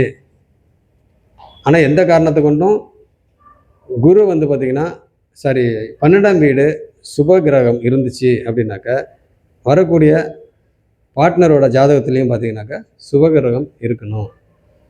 இல்லை பாவகிரகம் இருந்தால் கூட பரவாயில்ல, இவங்கள சேர்க்கலாம். ஒன்று பாவகிரகம், இன்னொன்று சுபகிரகம் அப்படி இருந்தால் சேர்க்கலாம். இதே வந்து 2 சுபகிரகமாக இருந்தால் சேர்க்கலாம். இல்லை ஒன்று வந்து பாவத்துவம், இன்னொன்றும் பாவத்துவம் அப்படின்னா கண்டிப்பாக இந்த ஜாதகத்தை சேர்க்கக்கூடாது, இவங்களுக்கு பொருத்தம் சொல்லக்கூடாது. ஏன் அப்படி கேட்டிங்கனாக்கா மெயினாக அயன சயன போக சுகஸ்தானத்தில் அங்கே பிரச்சனை வந்துச்சுன்னா மேரேஜ் பண்ணி பிரயோஜனம் இல்லை. அங்கே கருத்து வேறுபாடு எல்லாமே ப்ராப்ளம். ஏன்னா அயன சயன போக சுகஸ்தானம் அந்த இடம் பார்த்திங்கன்னா இன்னும் நிறைய ஆதிபத்தியங்கள்லாம் இருக்குது. பட் இருந்தாலும் மெயினான விஷயம் இந்த ஏன்னா இப்போ நம்ம மேரேஜுக்காக சொல்கிற விஷயம் வந்து இந்த 12ஆம் இடம் நல்லா இருக்கணும் அப்படின்ற மாதிரி வச்சுங்க. அதே மாதிரி குடும்பஸ்தானம், தனம், குடும்பம், வாக்கு. அப்போ இந்த இடம் வந்து குடும்பாதிபதி யார்? சூரியன். அவர் திக்பலமாக இருக்கிறாரு. அவர் வந்து குரு பார்வையில் இருக்கிறாரு. ஒன்றும் பிரச்சனை இல்லை. இங்கே அவர் சிம்மத்தை தான் சனி பார்க்குறாரு ஒழிய மற்றபடி அவர் சுபத்துவமாக தான் பார்க்குறாரு. பட் ஒன்றும் பிரச்சனை இல்லை. பட் இருந்தாலும் சிம்மாதிபதி எப்படி இருக்கிறாரு அப்படின்னாக்கா 2ஆம் வீட்டு அதிபதி எப்படி இருக்கிறாரு? அவர் திக்பலமாக இருக்கிறாரு. அப்படி இருக்கிறப்ப இது ஓகே. அடுத்தது 7ஆம் வீடு சனியோட வீடு. அவர் 8ல் இருக்கிறாரு. 8ல் இருந்தாலும் ஆட்சியாக இருக்கிறாரு. அப்படி இருக்க பார்த்தீங்கன்னாக்கா இங்கே இந்த வீட்டு அதிபதி நல்ல விதமாக தான் இருக்கிறாரு. அப்போ பார்த்தீங்கன்னா 7ஆம் வீடு ஓகே. அடுத்தது செவ்வாய் பார்வை இருக்குது. சனியோட வீடு ஒன்றும் பிரச்சனை இல்லை. என்னன்னு கேட்டிங்கன்னா சுபத்துவம் தான். செவ்வாவும் சுபத்துவமான பார்வை தான். சனியும் சுபகிரகமாக இருக்கிறாரு. சுபகிரகம் இல்லை, சுபத்துவமாக இருக்கிறாரு. அப்படி இருக்கிறத பார்த்தீங்கன்னாக்கா இது பார்த்துங்க. அப்போ 7ஆம் இடம் ஓகே. அதே மாதிரி வந்து பார்த்தீங்கன்னாக்கா 11ஆம் இடம் சரி. இது வந்து உங்களுக்கு 7ஆம் இடம் வந்து ஒரு ப்ளஸ் ஆர் மைனஸ்ன்னு வச்சுக்கோங்க. 7ஆம் இடம் வந்து ஒரு ப்ளஸ் ஆர் மைனஸ். ஃபஸ்ட்டு வந்து ப்ளஸ்ஸு அப்புறம் மைனஸ் அப்படி வச்சுங்க. ஏன்னா இது வந்து செவ்வாய் பார்வை இருக்குது. என்ன தான் சுபத்துவ பார்வை தான், ஓகே. பட் இருந்தாலும் ப்ளஸ் ஆர் மைனஸ்னு வச்சுங்க 7. சரி, ஓகே. அடுத்தது 11ஆம் இடம். 11ஆம் இடத்தோட அதிபதி பார்த்தீங்கன்னாக்கா எங்கே உட்காந்துருக்காரு? அவர் 8ல் உட்காந்துருக்கிறாரு. அப்போ பார்த்தீங்கன்னாக்கா இந்த இடத்துல 8 அப்படின்னாக்கா இங்கேயும் பார்த்தீங்கன்னாக்கா ப்ளஸ் ஆர் மைனஸ் அவரோட ஃப்ரெண்டு வீட்டில் தான் உட்காந்துருக்கிறாரு. அப்போ பார்த்தீங்கன்னாக்கா இது வந்து ப்ளஸ் ஆர் மைனஸ் அப்படின்ற மாதிரி நம்ம எடுக்க வேண்டாம், ஓகே அப்படின்ற மாதிரி எடுத்துங்க. ஏன்னா 11ஆம் இடம் வந்து சுக்கிரன். அவர் வந்து இங்கே 27 டிகிரி இருக்க சனியோட வீட்டில் கம்ஃபர்டபுளாக தான் உட்காந்துருக்காரு. இருந்தாலும் சனி கூட உட்காந்துருக்கனால கொஞ்சம் பவர் வந்து சனிகிட்ட கொடுத்துட்டு அவர் சுபத்துவமாக தான் இருக்கிறாரு. அங்கே மறைவு ஸ்தானம். அது சுக்கிரனுக்கு வந்து எங்கே மறைவு? 3, 8 தான் மறைவு. 6, 12 மறைவு கிடையாது. சரி, இதையும் கணக்கில் வச்சுங்க. அடுத்தது 3ஆம் இடம். அப்போ 3ஆம் இடம்ன்றது இங்கே பாருங்கள், உங்களுக்கு சந்திரன் உட்காந்துருக்காரு. அந்த வீட்டு அதிபதி புதன். அப்போ புதன் பார்த்தீங்கன்னாக்கா உங்களுக்கு 10ஆம் வீட்டில் நல்லதமாக இருக்காரு. சந்திர அதியோகத்தில் இருக்கிறாரு. அடுத்தது குரு பார்வையும் அவருக்கு டிகிரி வைஸ் பார்க்குறப்ப இருக்குது. அப்படி இருக்க பார்த்தீங்கன்னாக்கா இந்த 3ஆம் இடம் தைரிய வீரிய ஸ்தானத்துக்கும் ஓகே. இங்கே 11ஆம் வீடு அதுவும் பார்த்தீங்கன்னாக்கா ஓகே. அடுத்தது 7ஆம் வீடு. அப்போ இந்த இடம் பார்த்தீங்கன்னாக்கா உங்களுக்கு 7 வந்து இதை ப்ளஸ் ஆர் மைனஸ்னு கூட எடுக்க வேணாம், ஓகே அப்படின்ற மாதிரி தான் இருக்கும். என்ன காரணம் அப்படின்னு கேட்டிங்கனாக்கா, என்ன காரணம்? இப்போ வந்து இங்கே பிரச்சனையாக இருக்குன்னே வச்சுங்க. இங்கே பிரச்சனையாகவே இருக்குது. 7ஆம் இடத்த இவர் பார்க்குறாரு, அது சனியோட வீடு, ஓகே பார்க்குறாரு. அங்கே பிரச்சனையாகவே இருக்குன்னே வச்சுங்க. இந்த ஜாதகருக்கு பெண் 30 கிராஸ் ஆகிடுச்சு, ஏஜ் 30 கிராஸ் ஆகிடுச்சு. அப்போ பார்த்தீங்கன்னா இந்த ஜாதகருக்கு தோஷம் என்று சொல்லக்கூடிய விஷயங்கள்லாம் பார்த்தீங்கன்னாக்கா அந்த தோஷத்தோட பவர்லாம் பார்த்தீங்கன்னாக்கா அப்படியே கொஞ்சம் கொஞ்சமாக இறங்கி 30, ஏன்னா ஃபீமேல் அப்படின்றப்போ 30 கிராஸ் ஆகிடுச்சு அப்படின்னாவே 26க்கு மேலே நம்ம பார்க்க ஆரம்பிச்சிடலாம். 26, 27, 28, 29, 30. அப்போ 30 கிராஸ் ஆகுது. அப்படி இருக்கிறது பார்த்தீங்கன்னாக்கா இந்த ஜாதகருக்கு டோட்டலாக தோஷங்கள்லாம் ஃபீமேல்ன்றதுனால 30 தொட்டாவே ஒன்றும் பிரச்சனை இல்லை. இந்த செவ்வாவோட பிரச்சனை, செவ்வாவோட இது ப்ராப்ளம் இல்லை. அப்படி இருக்கிற பார்த்தீங்கன்னாக்கா இந்த ஜாதகருக்கு தாராளமாக பண்ணலாம். அதாவது 2, 7, 11, 3. அப்போ இதிலெல்லாம் பிரச்சனை இருந்தாலும் ஏஜ் ஆகிப்போச்சு இல்லைங்களா? அப்போ டோட்டலாக பார்த்தீங்கன்னாக்கா எல்லா தோஷங்களோட பவரும் வந்து போய் இந்த தோஷங்கள்லாம் பார்த்தீங்கன்னாக்கா யோகமாக மாறிடும். இன்னொரு விஷயம் வந்து இந்த ஜாதகருக்கு பார்த்தீங்கன்னாக்கா ஏன் டிலே ஆச்சு மேரேஜுக்கு? செவ்வாய் சுபத்துவமாக தான் இருக்காது, அது லக்னத்தில் தான் இருக்கிறாரு, அது ஒன்றும் பெரிய இது இல்லைன்னு வச்சுங்க. இதே 2ஆம் வீட்டில், 4ஆம் வீட்டில், 7ஆம் வீட்டில், 8ஆம் வீட்டில், 12ஆம் வீட்டில் இருந்தால் தான் அது ஒரு மாதிரி. இப்போ இந்த இடத்துல பார்த்தீங்கன்னாக்கா ஏன் டிலே ஆச்சு? 2ஆம் இடமும் நல்லா இருக்குது, 7ஆம் இடமும் ஓகே, 11ஆம் இடமும் ஓகே, 3ஆம் இடமும் ஓகே. 3ஆம் வீட்டு அதிபதியும் நல்ல விதமாக இருக்கிற, அந்த வீட்டில் இருக்கிற சந்திரன் பார்த்தீங்கன்னாக்கா ஒளி பொருந்த சந்திரன் தான் இருக்கிறாங்க, ஒன்றும் பிரச்சனை இல்லை. 12ஆம் இடமும் ஓகே. ஏன் டிலே ஆச்சு? செவ்வாய்னால பிரச்சனை இல்லை. இங்கே இந்த இடத்த பார்த்தீங்கன்னா செவ்வாய்னால பெரிய ப்ராப்ளம் இல்லை. ஏன் டிலே ஆச்சு அப்படின்னாக்கா காலபுருஷ தத்துவத்தின்படி எந்த ஒரு பலன் எடுக்கிறதுக்கும் அந்த காலபுருஷ தத்துவத்தை படி அப்படின்ட்டு நம்ம அதை வந்து மனசில் வச்சுக்கிட்டு தான் பலன் எடுக்கணும். காலபுருஷ தத்துவத்தின்படி காலபுருஷனுக்கு அப்படின்றத வச்சுக்கிட்டு தான் நம்ம பலன் எடுக்கணும். அப்போ காலபுருஷனுக்கு அப்படின்றப்ப காலபுருஷனுக்கு 2ஆம் வீடும் காலபுருஷனுக்கு 2ஆம் வீடும் 7ஆம் வீடும் பாதிப்பு இருந்தால் மேரேஜ் டிலே ஆகும். இப்போ மேரேஜ் அப்படின்னாவே 2, 7, 11, 3 இதெல்லாம் பார்க்கணுன்றோம் இல்லைங்களா? இதெல்லாம் பார்க்கணும். இதெல்லாம் நல்லா இருக்குது, ஏன் மேரேஜ் ஆகலை? 2ஆம் இடமும் நல்லா தான் இருக்குது. இங்கே 2 பாருங்கள் நல்லா தான் இருக்குது. 7 ஓகே, 11 ஓகே, 3 ஓகே, 12 ஓகே. ஏன் மேரேஜ் ஆகலை அப்படின்னாக்கா இதுக்கு தான் பார்த்தீங்கன்னாக்கா காலபுருஷனுக்கு 2ஆம் இடமும் 7ஆம் இடமும் 2ஆம் இடம் அல்லது 7ஆம் இடம் பாதிப்பு இருந்தாக்கா கண்டிப்பாக டிலே ஆகும். இங்கே பாருங்கள், காலபுருஷனுக்கு 2ஆம் இடம் ஒன்றும் பிரச்சனை இல்லை. இந்த வீட்டு அதிபதி இங்கே வந்து இங்கே மறைவு ஸ்தானத்தில் அங்கே இருந்தாலும் ஒன்றும் பெருசாக பிரச்சனை இல்லை.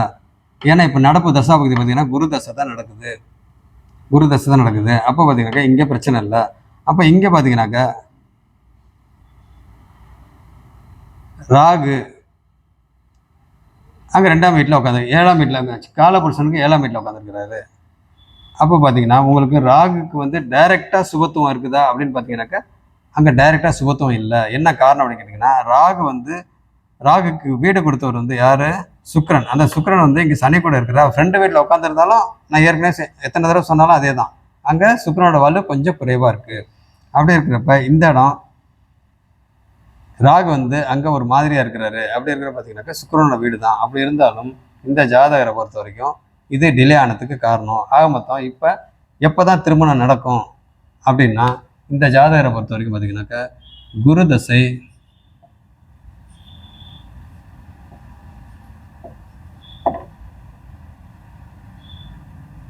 சுக்கிர புக்தி,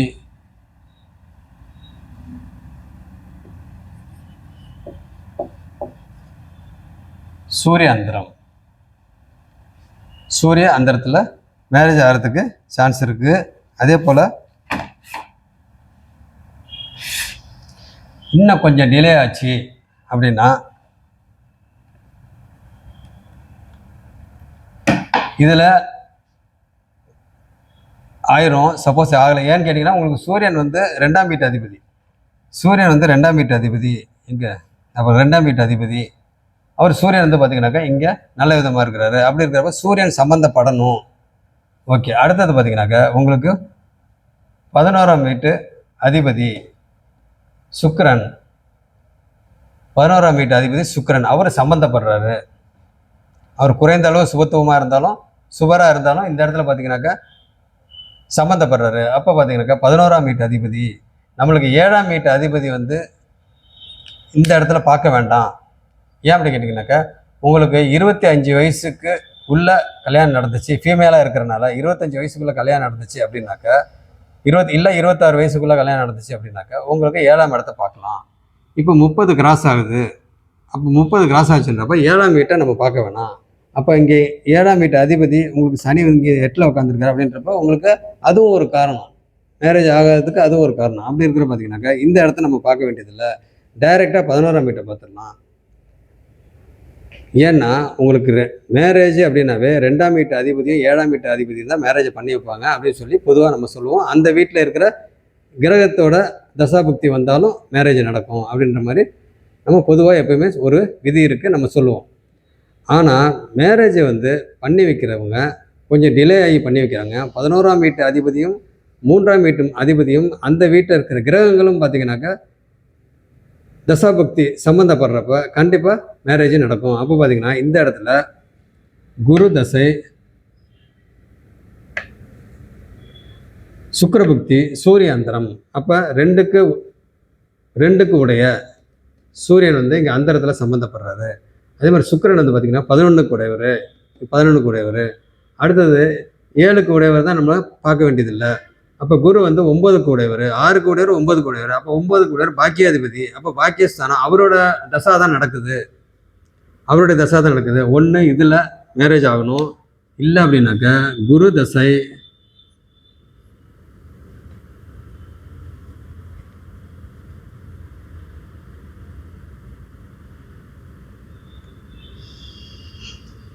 சுக்கிர புக்தி,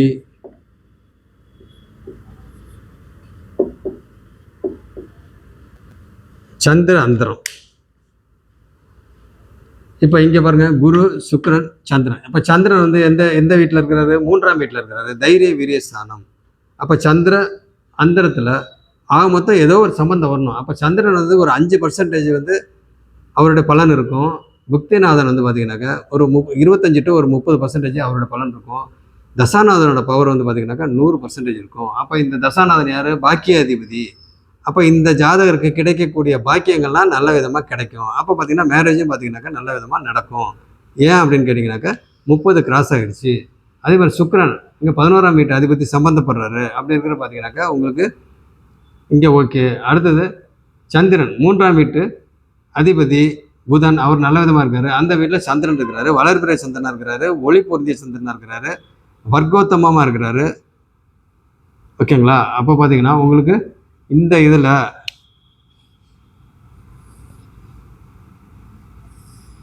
கண்டிப்பாக திருமணம் ஆயிரும். ஆக மொத்தம் குரு தசை, சுக்கிர புக்தி, சூரிய அந்தரம் அல்லது சந்திர அந்தரத்தில் கண்டிப்பாக திருமணம் நடந்துடும் அப்படின்னு சொல்லிக்கிட்டு இதோட நான் முடிச்சுக்கிறேங்க.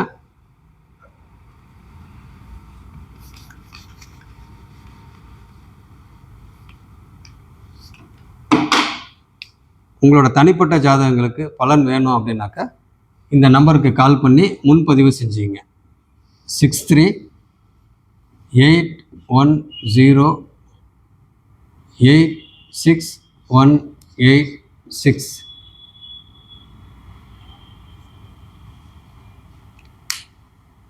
6381086186 6381086186 இந்த நம்பருக்கு கால் பண்ணி முன்பதிவு செஞ்சுங்க. ஓகே, நன்றி. அடுத்த வகுப்பில் அனுப்போம்.